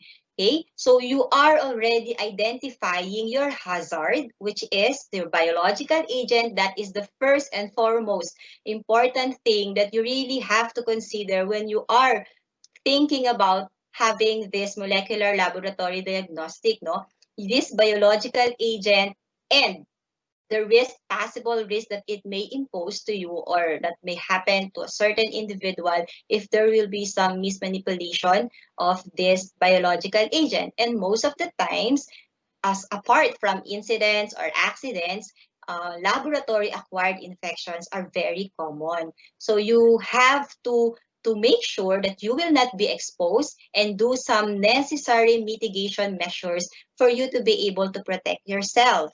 Okay, so that is about your risk assessment. And after doing so, you just want to add with that, you just have also to make sure that you have a sort of your biosafety committee. You should have in mind already who will be your biosafety officer for that particular laboratory. Okay, so let's go now with essential number 1. Okay, so I put it in this way that essential number 1, 2, 3, 4, and so on, just to be guided with this presentation. For the number 1 in the list, it is the code of practice. So meaning these are the practices that should never be, okay, should never be missed in a laboratory or in your diagnostic laboratory, molecular diagnostic laboratory. And with this code of practice, these are the must-have. And very first thing is the International Biohazard Warning Symbol and sign that is displayed on your laboratory access doors. This is often neglected. This is not really actually practiced by most. Some of the laboratories that I have observed, they put on the International Biohazard Warning Symbol only. But it's very important that you also put in the information about the biosafety level of that particular area or that particular room. And then the name of the laboratory supervisor who is in charge of that particular area. And in case of emergency, whom to call and how are you going to contact that laboratory supervisor. And then you also have to put there any special conditions for entry into that area. So we are talking about here, for example, you have to put in there the specific PPE that the person who might be entering should be wearing. So there are some special restrictions, okay, in a specific area or room, and that should be also written in your biohazard together with your biohazard warning symbol. Okay, and then apart from that, you also have to secure your laboratory protective clothing. So in this case, okay, we know very well the PPEs, no? The gown, the coveralls, it was already mentioned a while ago, the shoe cover or the dedicated shoes. And one very important thing is it should be decontaminated before it is laundered, meaning the laundry area must be also inside the laboratory. You should not bring your contaminated protective clothing at home. It should be left in your laboratory and it should be laundered there. So you should have your own washing machine. Okay? Right. And then you also have to make sure that these PPE are not worn outside the laboratory, because we know very well that these protective garments or clothing are already bearing yung mga unseen microorganisms. And as much as we want to protect ourselves, we also want to protect others or our family. So we have to be considerate with that. And if you want to eat, you want to go to the hallways, to the cafeteria, or even in the restroom, you have to remove or doff your PPE. That is always neglected by most of our laboratory workers. And then you must have, okay, priority, of course, is a biosafety cabinet wherein you will manipulate all potentially infectious materials in your laboratory. And then you should also make sure that you are having it calibrated or certified. There should be annual certification. Or if this biosafety cabinet is heavily used, meaning you are running a lot of sample, then you might be required to have this recertified or validated semi-annually. So that will be dependent on the number of samples or the number of pathogens that you are running or manipulating in your biosafety cabinet. Okay, and then you also have to make sure that you have a respiratory protective equipment. Actually, it is also a requirement that you have a respiratory program. Okay, and with that, you have to really be specific on specific on the respiratory protective equipment that you should be wearing. Okay, so it should be fit tested, it should be NIOSH approved, and at least it should have 95% or greater level of filtration. So just like what I have here, the illustration, okay? So I just cover the name of the brand. So you see here, you should have to check the markings that it has this NIOSH approved label, okay? And then N95 is specified. And if you can observe, your mask has TC number. So this TC number is an indicator that this specific mask has really undergone approval and it has really been tested by the authority. And then you can observe here the lat number. Okay, I'll go back here. The lat number. So this lat number is usually 6-digit number. Okay, so try to observe your N95. This is usually 6-digit number. So this represents not the specific mask. If you have 50 masks in your box, so this is not specific, but the entire batch. So you will know when, if you will check on the website, then you can readily see when this specific batch has been manufactured, okay, and until when is the expiration date of this mask. Okay, let's move on with essential number 2. For this essential number 2 on laboratory design and facilities, okay, we are guided by the Department of Health Administrative Order number 2020-0014B. We have the A, but then we have already as of April, we have already an amendment. Okay, so there are some amendments with regards to the increasing or enhancing the biosafety and biosecurity protocols. Okay, and there is also some modification in the reporting system, okay, that was developed for a timely and accurate reporting. But what I want to emphasize in this administrative order, in terms of laboratory design and facilities, is under section VB2B3 or physical facilities. It was stipulated there that COVID-19 testing laboratories shall be in accordance with the prototype floor plan and floor plan checklist prior to construction of the laboratory. So in here, they already integrated the actual floor plan that you have to follow if you will be like using manual RNA extraction, and they also have this floor plan if you will be like establishing a cartridge base or any other laboratory related to your molecular diagnostic lab.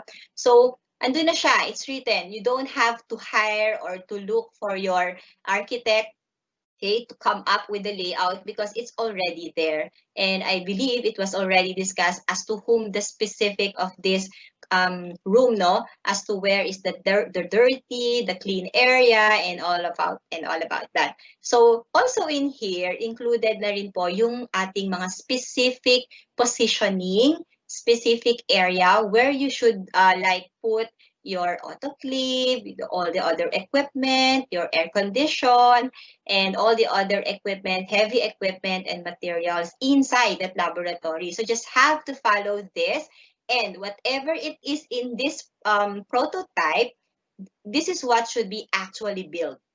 Okay, you should adhere to this prototype, and you should not have an add-on or anything that is not within this prototype.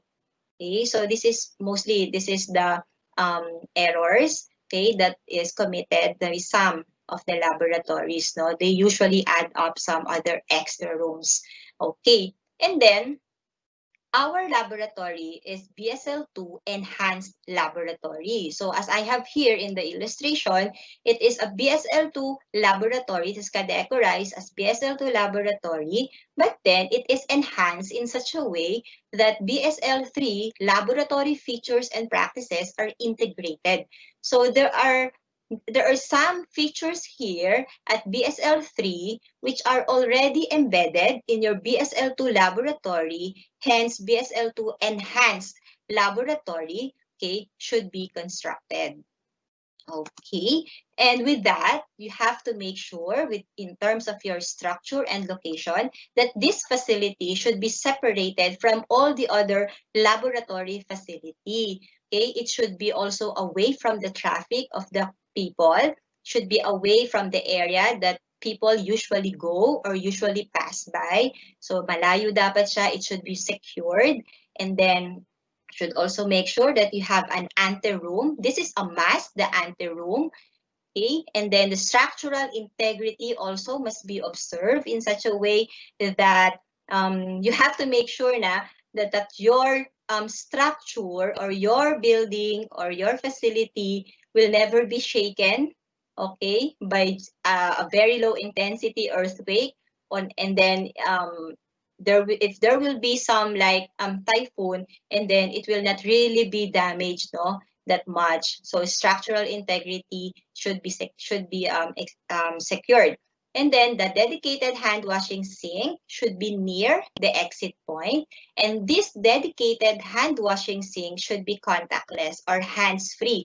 It has a hands-free control in which there should be really no contact between you and of course yung mismong hand washing ninyo na area. So it is located near the exit point so that you will never really forget to wash your hands, okay, just before you exit the laboratory. And then the PPE change room. The PPE change room or the donning or the doffing area must be specified. It should be well labeled and everybody must know where is it exactly located. Okay, and then in addition to that, there should be a storage room for PPE. So we have a separate small room for the change room and also storage room for PPE because we wanted also to protect our PPE from being contaminated. That is why we have to ensure that we have a specific room or cabinets for these PPEs. And the area for paper and computer work for our post-analytic processes, and then area for non-laboratory related activities. So what are those non-laboratory related activities? For example, your cafeteria, or you have a pantry or a table to eat, that should be dedicated, that should be included also in the plan.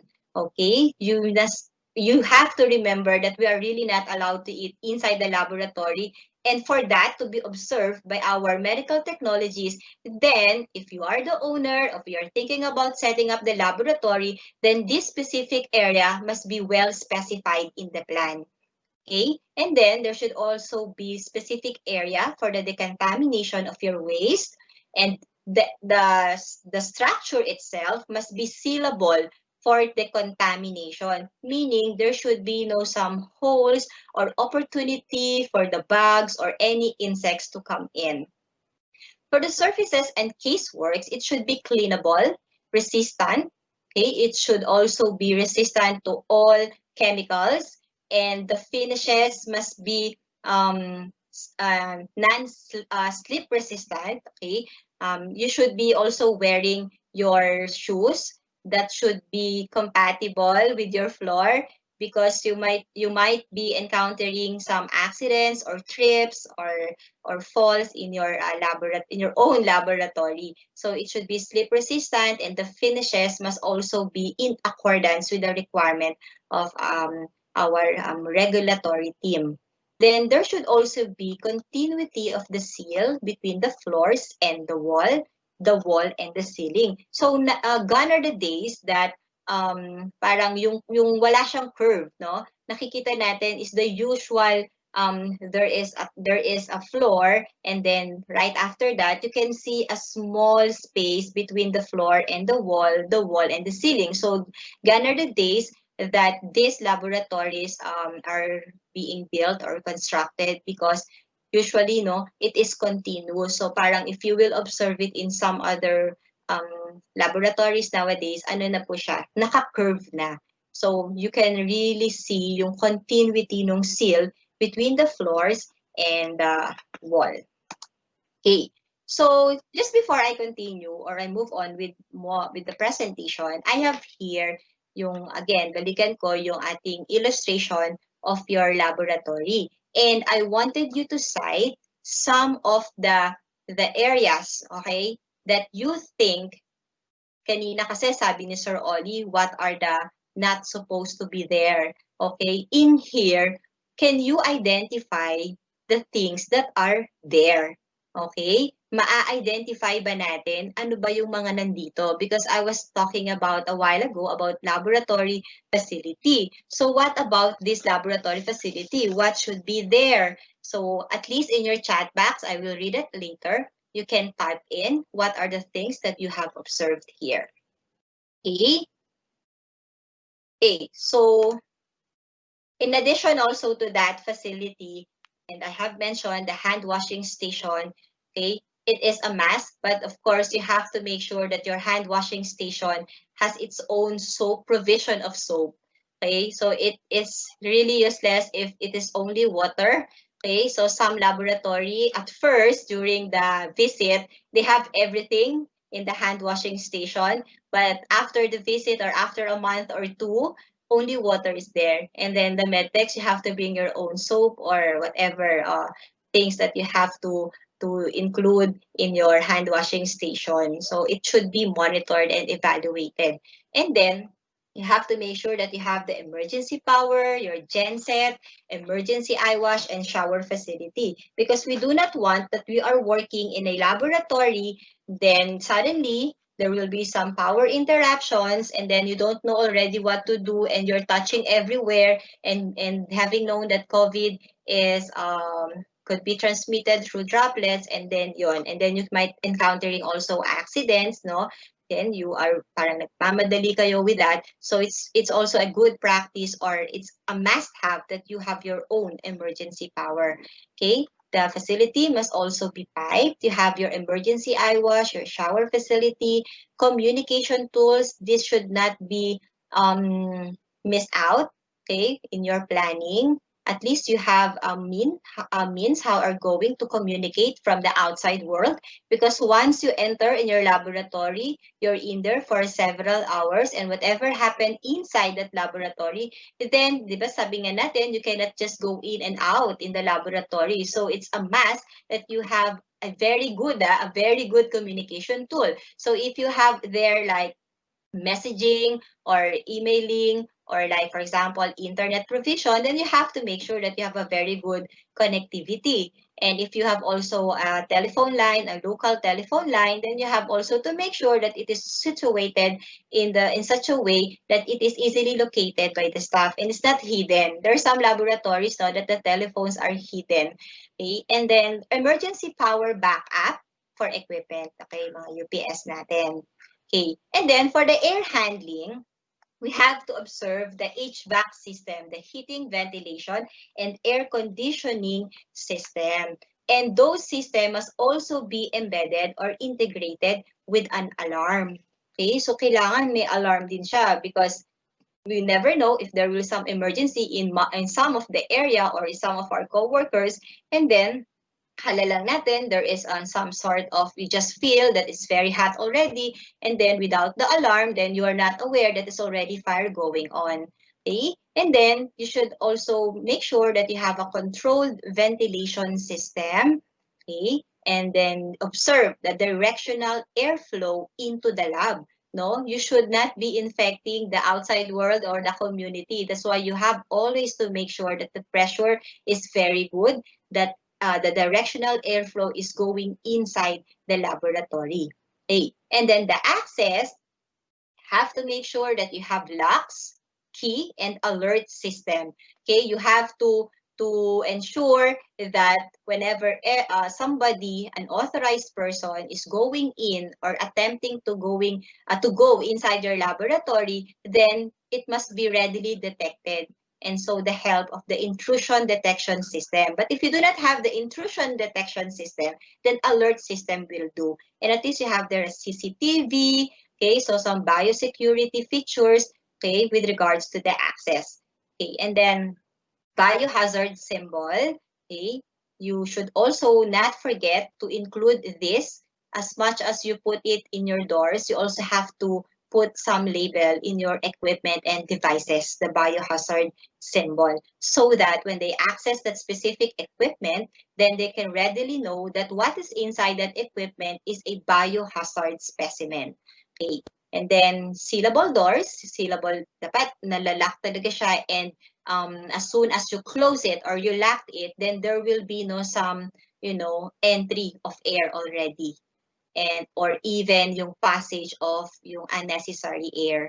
Okay, and then all of those procedures, protocols, or policies must be well written in your standard operating procedures about specifically about access. It should be written, it should be communicated and disseminated to all laboratory personnel, because it does not necessarily mean if the laboratory, that your laboratory personnel has the access to everything. Okay, so sometimes we are choosy on that aspect, on what specific thing that they can readily access in the laboratory. Okay, so whenever they do that, that they access something that they are unauthorized, then they are already classified as insider. Diba? Apart from, we have the outsider is that are really connected or affiliated with the lab and do some unauthorized access. If somebody naman na talagang employed siya in the laboratory but do some sort of intruding or invading or getting some access, unauthorized access, okay, in the information, in the pathogen, or in any devices inside or equipment inside the laboratory, then that is the time that we call that person an insider. Okay, and then record or log books, okay, must be readily accessed. Okay, it should not be kept in the cabinet and shown to the accreditors or to the licensing officers during ocular inspection. So very clean po siya, no? We can know that your record logbooks are really being used by the medtech because you can really see, no, yung kanyang physical appearance. You can really compare, no, that it's really being used every day or recorded regularly, used as a recording system regularly, no, because yung sometimes, no, puno yung logbook or record book, pero sobrang neat, sobrang ganda-ganda pa niya, and then amoy bago pa siya. So baka overnight nagsulat yung ating mga staff, okay? I'm not saying that you're doing this, but there are some observations, no, that came out about this, na yun, they do some overnight recording everything, okay, in preparation for the ocular inspection. Okay, so going back to this illustration, let us try to identify already, no, and then try to check on yourselves if you have or if you got the correct answers. Okay, so some of the observations that I had put in here are first, of course, this laboratory is separated from general traffic flow and access through an anteroom. So you see here the anteroom, and it is double door entry. And then as you move on, you can readily feel the inward directional airflow, and you should be able to what? To have here in your anteroom This one, the shower area. So dapat nandun din siya just before you enter the entire laboratory. And then you also have sink with hands-free operations. If you can see, yung kanyang structure, there are no things or equipment or even tables at the center. Diba? Because that is really observed to observe yung good workflow natin, yung mga processes natin inside the laboratory, and of course, to avoid accidents or any obstructions. So, in terms of yung sa right side natin, you can see here a sink with hands-free operation. Diba? So, hindi talaga tayo magkakaroon ng contact. And then, if you can notice here also, just before the sink, we have this one, waste segregation bins. So this must be color-coded. Actually, in the original book, it's colored, no? But I wasn't able to obtain the colored one, so I will be sharing to you this one, no? It's black and white, but this is actually colored. So the yellow bag and then the black bag, so it should be in there. Then if you can also notice, there is this biohazard symbol. And as we move on, we have this personnel wearing the personal protective equipment as she is working.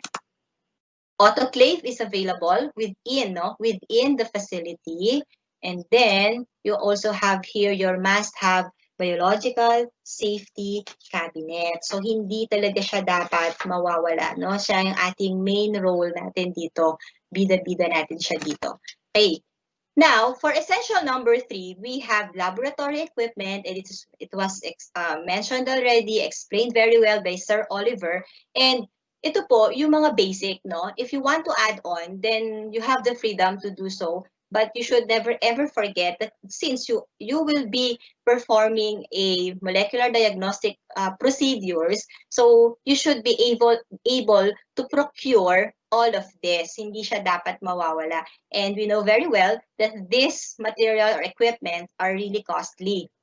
So of course, you have to prepare your budget for this, and it doesn't mean din naman that if you will be buying yung mga high-cost equipment or branded equipment, and then that also serves na yung quality, no? It sometimes does not necessarily follow, no? So you have to check also yung kanyang, syempre you have some commissioning and decommissioning, so you have to really observe that, make the right choices.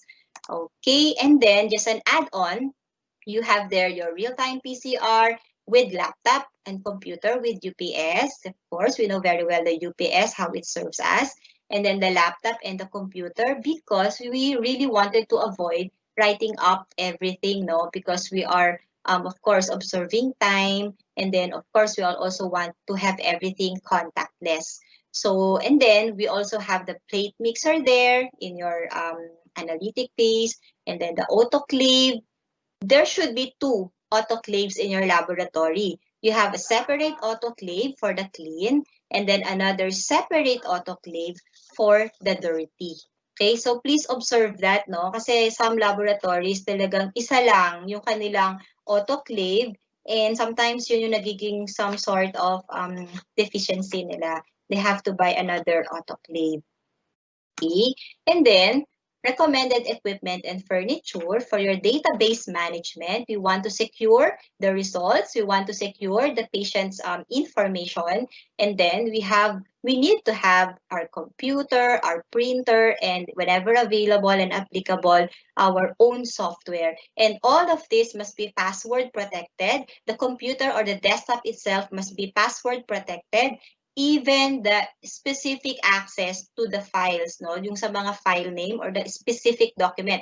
And sometimes when you open it, you can also put in some restrictions of, like for example, hindi mo siya pwedeng ma-edit. And it's also, for example, you can only view that specific information. So that should be integrated in your database management. Plus your firewall must be really very high because we are really protecting here the data, no? Because we're adhering also with the data privacy law. So yun, you should really observe yung ating mga safety features in terms of the computers, printers, and the software, no? So ito yung ating mga digital world. Kailangan protected din natin siya. And with all of those laboratory equipment or machines, what is important is that first, they should be adequate. It's not necessary that you have this specific equipment, but then it will not serve the purpose kasi isa lang siya or dalawa lang siya. And then based on your assessment, you will be needing 3 or 4. Okay, so depending on the activities that you will do there. So talagang importante yung risk assessment in terms of determining the adequacy of your equipment. Then definitely, all equipment should be calibrated, that is given, maintained, and of course, certified. Sobrang important is that especially your centrifuge and then your biosafety cabinet, they should be certified. Essential number 4 is your personal protective equipment. I will not go into detail the specific personal protective equipment. It was given already with so many webinars that we have, and also Sir Oliver also gave us this. Ang focus ko dito is on the donning. Okay? It should be a dedicated area as well as the doping area, plus the provision of your body system. Okay? So yun yung role natin, or goal natin when we think about the body system, so that somebody will be watching you while you are performing the doping procedures, because in this is a very sensitive part, because in here, okay, this might be sometimes this is the cause of yung mga transmissibility, or yung exposure natin with the pathogen. So we have to make sure somebody's looking or watching that we are really doing what we should do, or the necessary steps, or the proper steps in doping. And then suitability. So it doesn't mean that you have the PPE, the complete PPE, and then you're okay already. What we are talking about, the PPE here, is that it should be suitable. When we say suitable, it should fit the wearer. If I'm a slim person, then I should wear PPE that is right for my body build. Okay, so if it is sobrang luwag or sobrang higpit, then there will be some discomfort.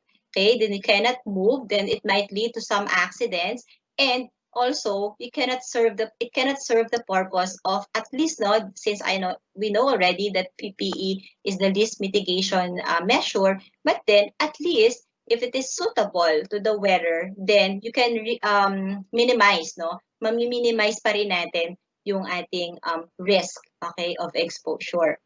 And then training in terms of donning and doping, okay? And then inventory, it must be updated. Do you have the right number or the right quantity of your PPE as to the number of personnel that you have on a daily, weekly, and monthly basis? So it should always be updated. And for the storage, apart from it is put in a dedicated area, the storage also must also have yung you don't have to count every day, whenever you want to get this, but you should have a monitoring sheet. You will just put in outside the cabinet. Okay, so ilalagay nyo doon yung mga actual consumption. Okay, yung nasa storage room yon, so that you will readily know when to order again. At least you have the lead time to do some procurement. Okay, and then for the disposal, okay, disposal of the PPE, you should have an integrated waste management system about it. If you will be reusing some PPE, you just have to check up to what extent you can reuse that PPE. And of course, whenever you need to dispose this already, then you should be able to readily access the document or the procedures, okay, to know how are you going to dispose them properly. Okay, and of course, yung decontamination natin kanina will come in this aspect. Essential number 5, reagents and supplies. Just like a regular or typical clinical laboratory, hindi mawawala yung quality record natin in terms of the reagents and supplies. So record, yung listing natin, what are the available reagents and supplies in that specific lab. And then, certificate of product registration. So from the authority, so i-check po yan, you should present your CPR, your updated CPR then. temperature monitoring record. Apart from the record, also, you should have a temperature monitoring sheet that is also updated. So, monitoring po ng room temperature as well as the temperature of your refrigerators. And for refrigerators, it's usually 4 degrees centigrade to 6 degrees centigrade. And for the freezers, -20 to -30 degrees. Okay.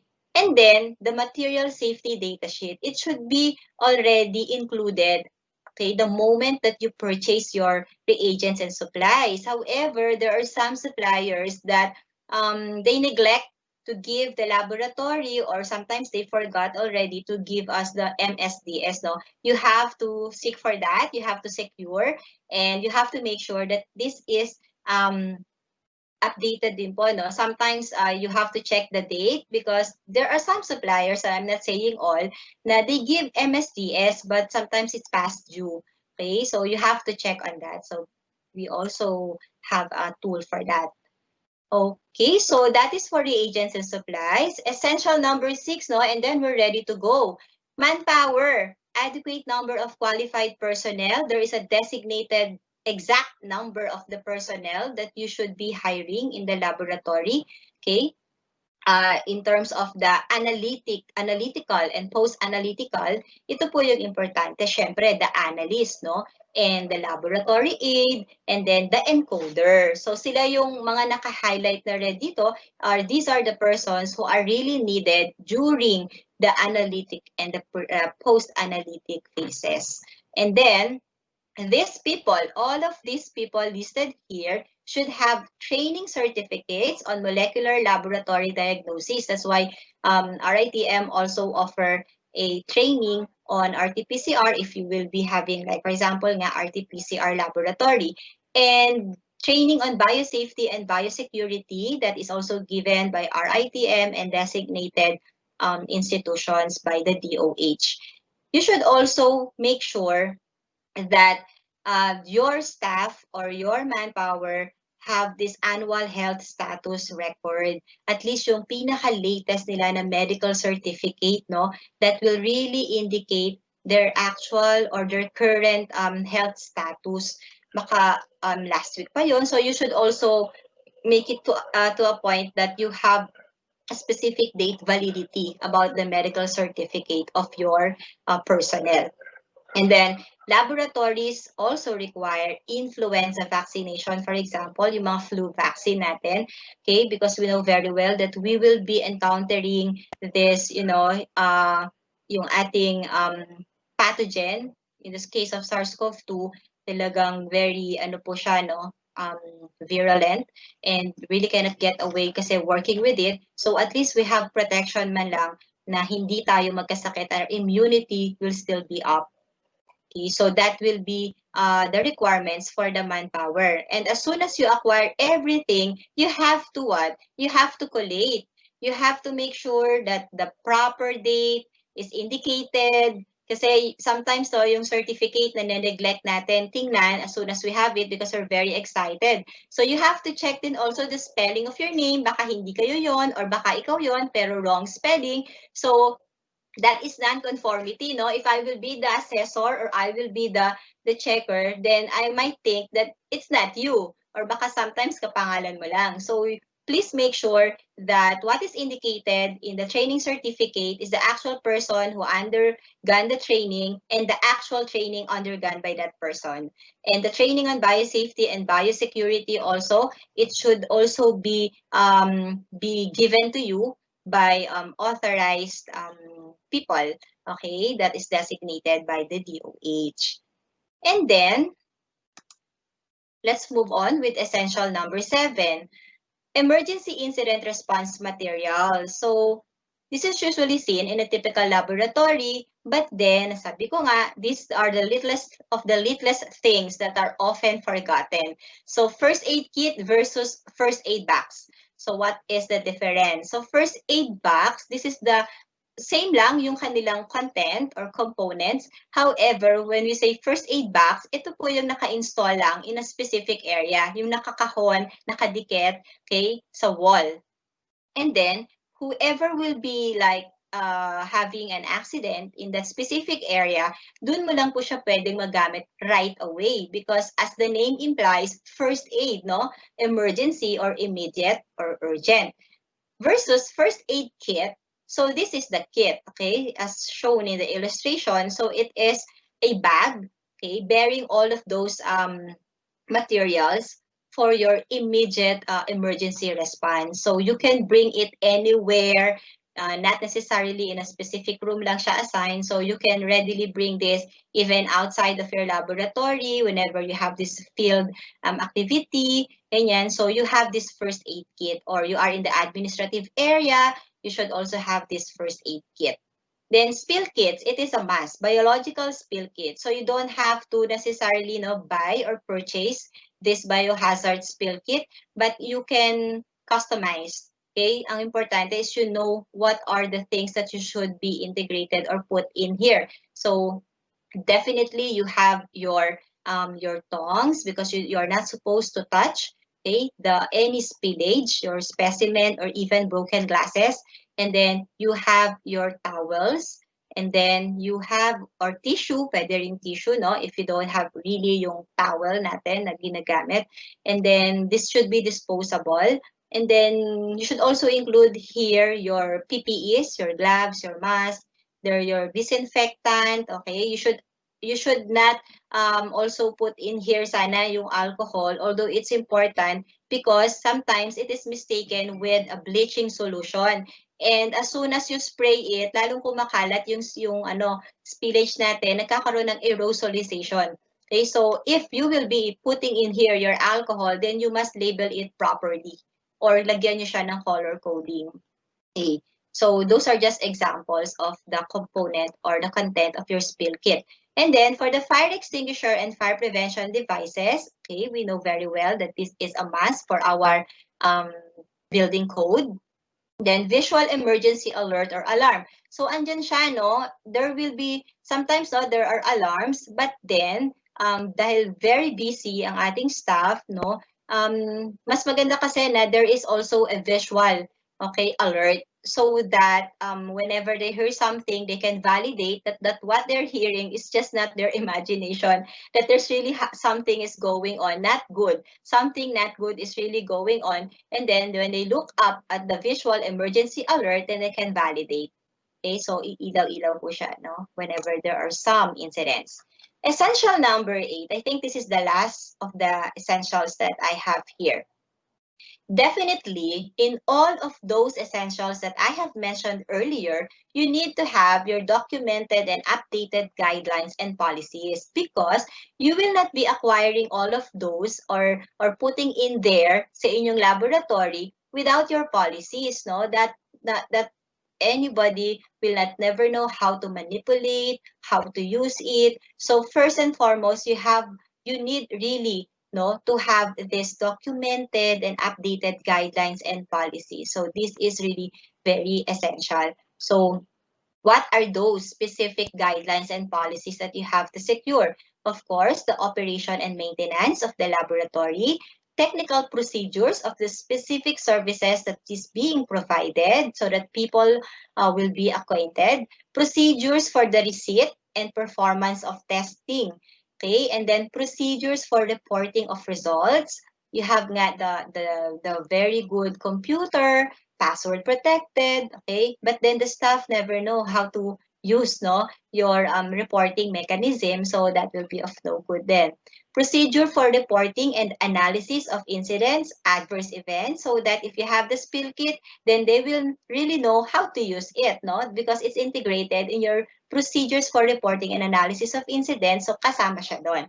Retention of records, how long and until when are you going to retain all the records, all the results that you have obtained? And then, the contamination procedures, very specific po tayo with the decontamination procedures because different areas in the laboratory, different activities, different materials entails specific, procedure of decontamination. And then, of course, as I've mentioned din kanina, waste management. You should have a guideline and policy for this. And then, Another important aspect is the quality assurance program rather. So you must have there your protocols or policies on your quality assurance program and your CQI, no, yung quality ninyo. You should always have these procedures. Hindi siya dapat nawawala whether you are ISO certified or you're aiming for ISO certification. Kailangan andito pa rin lahat sila, no, yung ating mga document on that. And then proficiency testing, you should be performing this, you should be participating in all of the proficiency testing, no, that the regulatory agency, okay, is implementing. That is really to establish that you are on the right path, that your test materials and as well as your test results are within the standard. And of course, the National External Quality Assessment or the NEQ, the NEQAS. So you should participate in all of this NEQAS. And of course, you have to read the result then, no? And try to get to analyze about what the result is indicating in your laboratory. So all of the guidelines, all of the protocols should be what? Should be compiled. It should be placed in such a way that everybody can have access to it readily, should be readily accessible.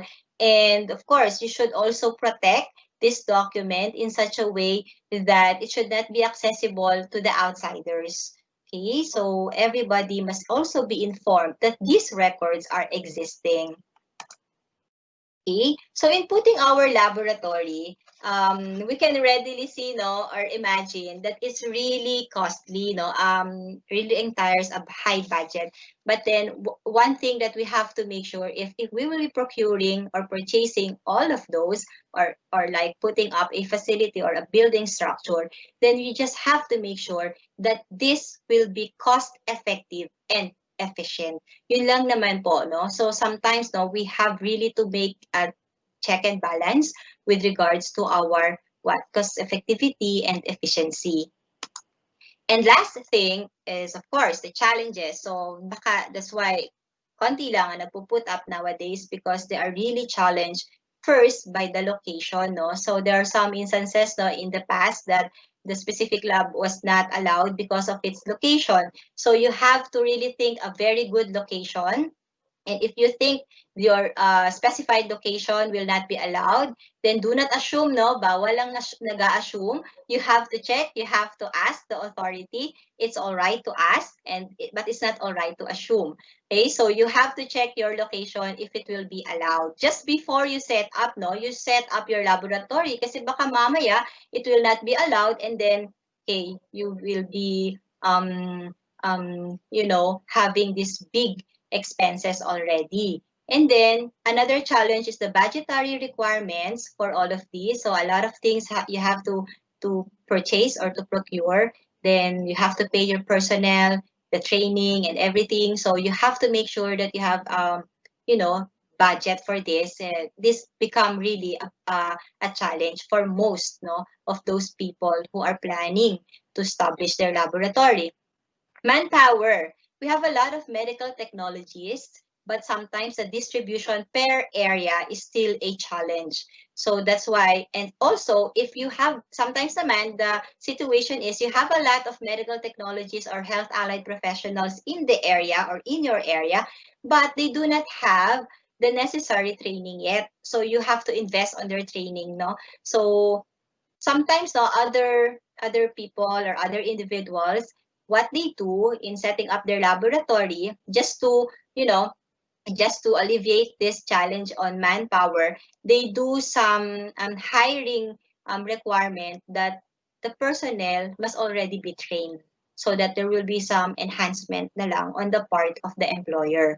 And then time, the timeline. Until when will you wait, okay, for the accreditation?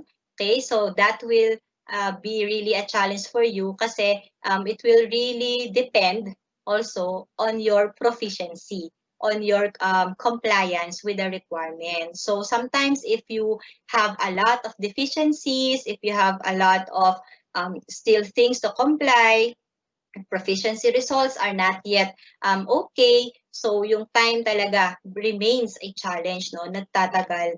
and then dumadami yung cases, the cases grew in number, and then you're still remain, okay, at the corner waiting for your accreditation. Okay, so these are the references that I used for this. Some simple, as I've said kanina po, these are the simplest of the simplest things, or the detailed materials and essentials that we should put in. So I referred to all of these guidelines, and you can also check on it if you have time, okay, if you wanted really to have an intensive research about this important essentials that you must have in your laboratory. Okay, so just a takeaway points just before I end my presentation. First, you have to remember that setting up a molecular diagnostics laboratory requires deep understanding of the facility itself, the activities, the equipment, the materials that goes along with it. Okay? And then, universal precautions, good microbiological techniques, and biorisk management, and with an enhanced and comprehensive risk assessment, play a big role in the success of implementing safety and security of a molecular diagnostic laboratory. So we will not get away with the universal precaution, with the GMT, and of course, with the new biorisk management that we are introducing to everybody. We'll not get away with these basic features. Instead, we will be what? Complementing each other. It will be supplemented, no? So, andyan lang sila, we will not get away from them. And then, safety of the laboratory personnel is a top priority in every area of the laboratory, from the entrance up to the exit. Therefore, our top priority is the safety of our laboratory personnel. And lastly, quality management system coexists with the laboratory setup that leads to reliable, accurate, precise, and valid results. QMS is the word. QMS should always be in our mind when we are trying to set up this. And just a parting word, as Henry Ford says, he is an industrialist and owner of one of the big motor company, no, in the world. So sabi niya, nothing is particularly hard if you divide it into small jobs. So little by little, you can do it. It's very challenging. There's really a lot, it entails a lot of your time and research, but then little by little also you can achieve your goals, and you just have to divide it into small jobs. And afterward, you will realize you have obtained great things, big things. And so with all of those essentials, let us move on with our journey. Welcome aboard. Thank you very much, and that ends my presentation. Thank you, Dean Australia, for the detailed and comprehensive presentation. And now, I will read a few questions from our chat box. From lab gowns should be hung inside the lab. So since there are many PCR facilities in the Philippines now, considering the capabilities of our MTs, where and when can we have a robust QA of these PCR labs, and who shall initiate this aside from RITM? The first question is about PPE, ma'am. Dean, regarding facilities that we're going to inspect. Who are going to inspect? Aside from the RITM, where and when we have a robust QA of these PCR labs. Okay, so just before you do you set up, you can readily consult a biosafety officer. Okay, that is one great move that you can do. We have a lot of biosafety officers who are willing to help at no cost.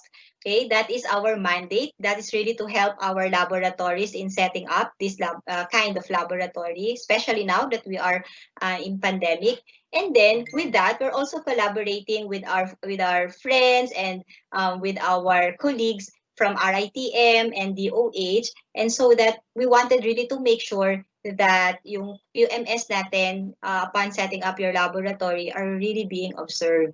So don't be shy to ask. Okay, our biosafety officers, we have around 100 plus biosafety officers already. Okay. So how are the waste materials from the laboratory treated? Incineration is not done here. Are they all dumped in the disposal area? Okay, so most of the times, these laboratory are having an outsource or they have this memorandum of agreement with a certain treatment facility because we do not really have yung institutionalized na given that our pathogen is SARS-CoV-2, um, they have this really special provision for that already. However, the Department of Health also have a guidelines on how are we going to do that. So we can also refer to that guidelines that was released early this year. I think it is also downloadable in their website. That's correct in FEDS. The existing interim guidelines for biosafety by RITM recommends autoclaving as the manner by which we need to inactivate the pathogens. This is particularly true in the reagents and samples that had been processed in the sample prep room before they must exit. They must be autoclaved before disposing them as general waste. Okay, another question. So with regards to countertop or working areas for each room in the MDL, is there any specification whether it is made in steel or wood or granite? What you need to consider when selecting material for countertops is if it is impervious to the chemicals that you will be using to perform decontamination. So for example, wood would not be suitable because it's quite porous. And if there is a spill, then the tendency of the wood will be to absorb the spill. And that would make decontamination very difficult. So it should be ideally chemical resistant, fire resistant, and also think of the spills that can potentially happen and ensure that the materials that you're going to use will be resistant to the spills. For example, metals might react with your extraction kits, so it might not be suitable. So ideal would be a resin-based countertop, for example, because it's a fire resistant, it's chemical resistant, and it's also impervious to most liquids. Okay, so what is the best practice if severe contamination occur that almost affecting the whole environment of the laboratory?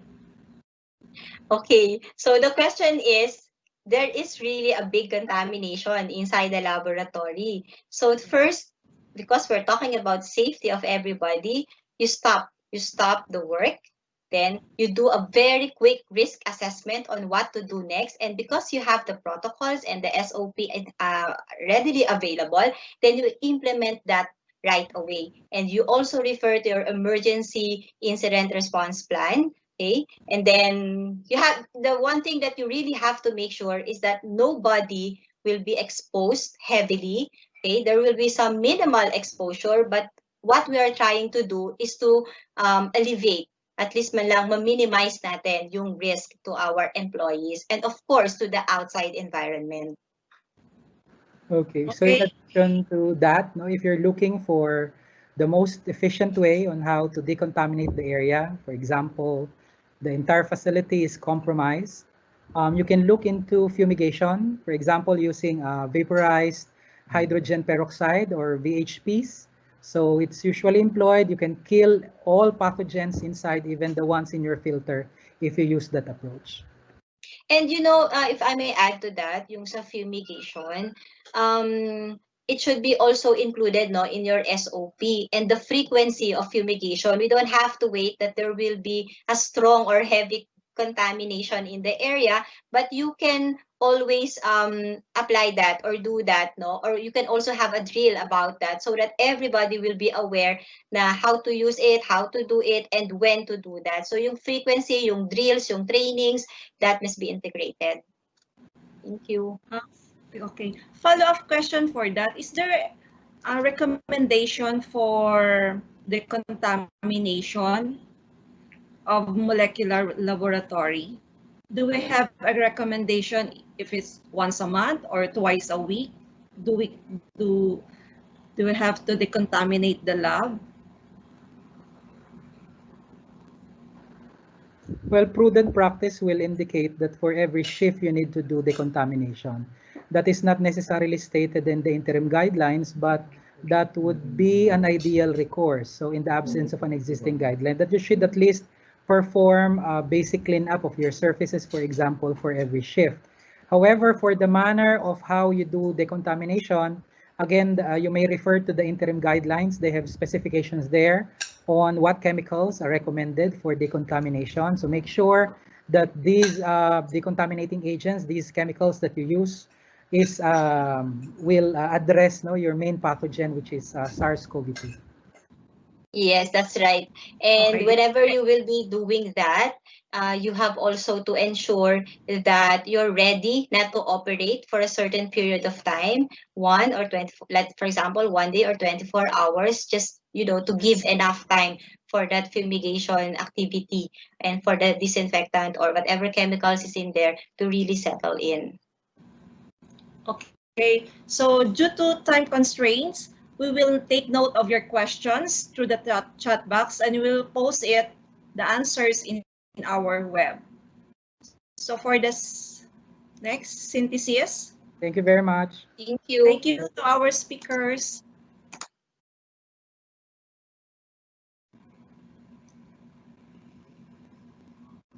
So for our synthesis, our first speaker discussed the pre-analytic and the pre-analytical phase of molecular diagnostic testing.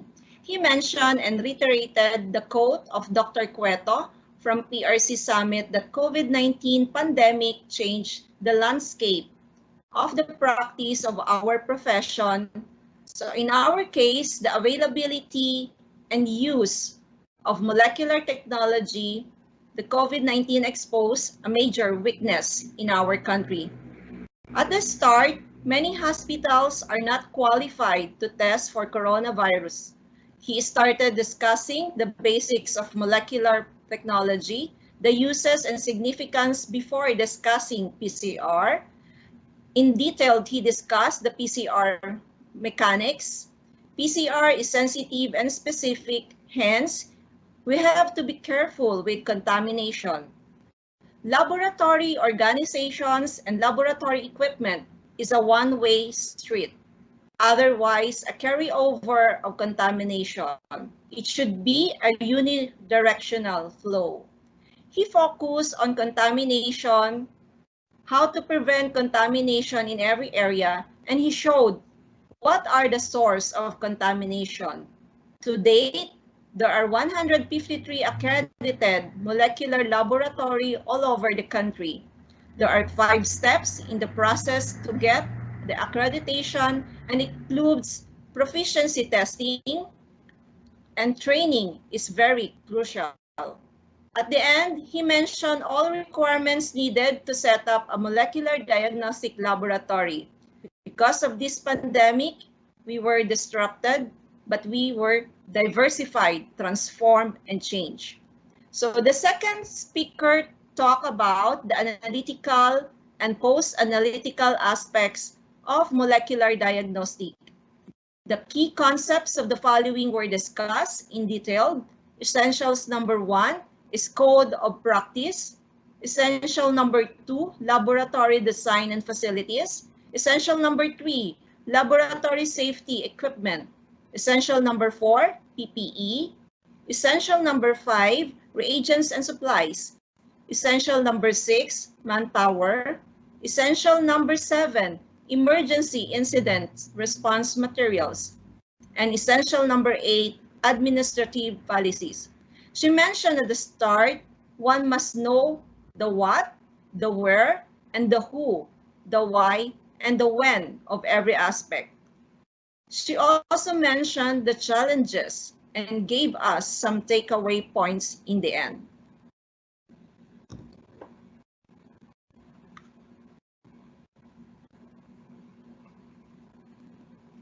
Okay, we have an announcement on how to claim our e-certificates.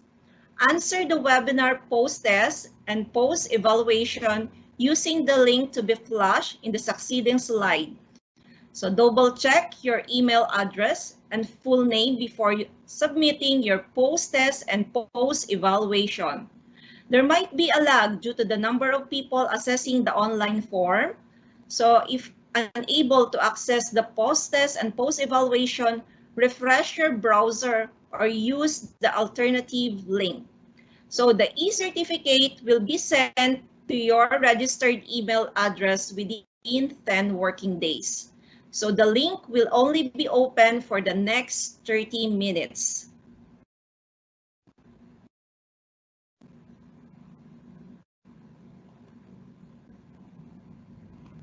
So we are grateful to our two outstanding speakers tonight for sharing their expertise and expanding our knowledge in the technical aspects of molecular diagnostic laboratory, as well as to our participants for your time in joining us tonight. I hope we all learned from tonight's webinar and share it to our colleagues. I'm also grateful for the people behind this e-conference who greatly contributed to make this webinar successful. To BRAP's Secretary, Dr. Laila Florento, for your guidance. To Sir Joe Sarzosa, who is in charge for the technical platform. And most importantly, to the support of the two pillars of BRAP and PAMET, Dr. Martin Moreno and Mr. Ronaldo E Puno. Thank you very much for consistently providing continuous education program to our members despite this pandemic. Thank you, everyone. Good night and good luck on your post-test. Stay safe, everyone. And that brings us to end tonight's webinar. Until next time, this is your moderator, Micaela Sayo, BRAP's Assistant Treasurer, now signing off.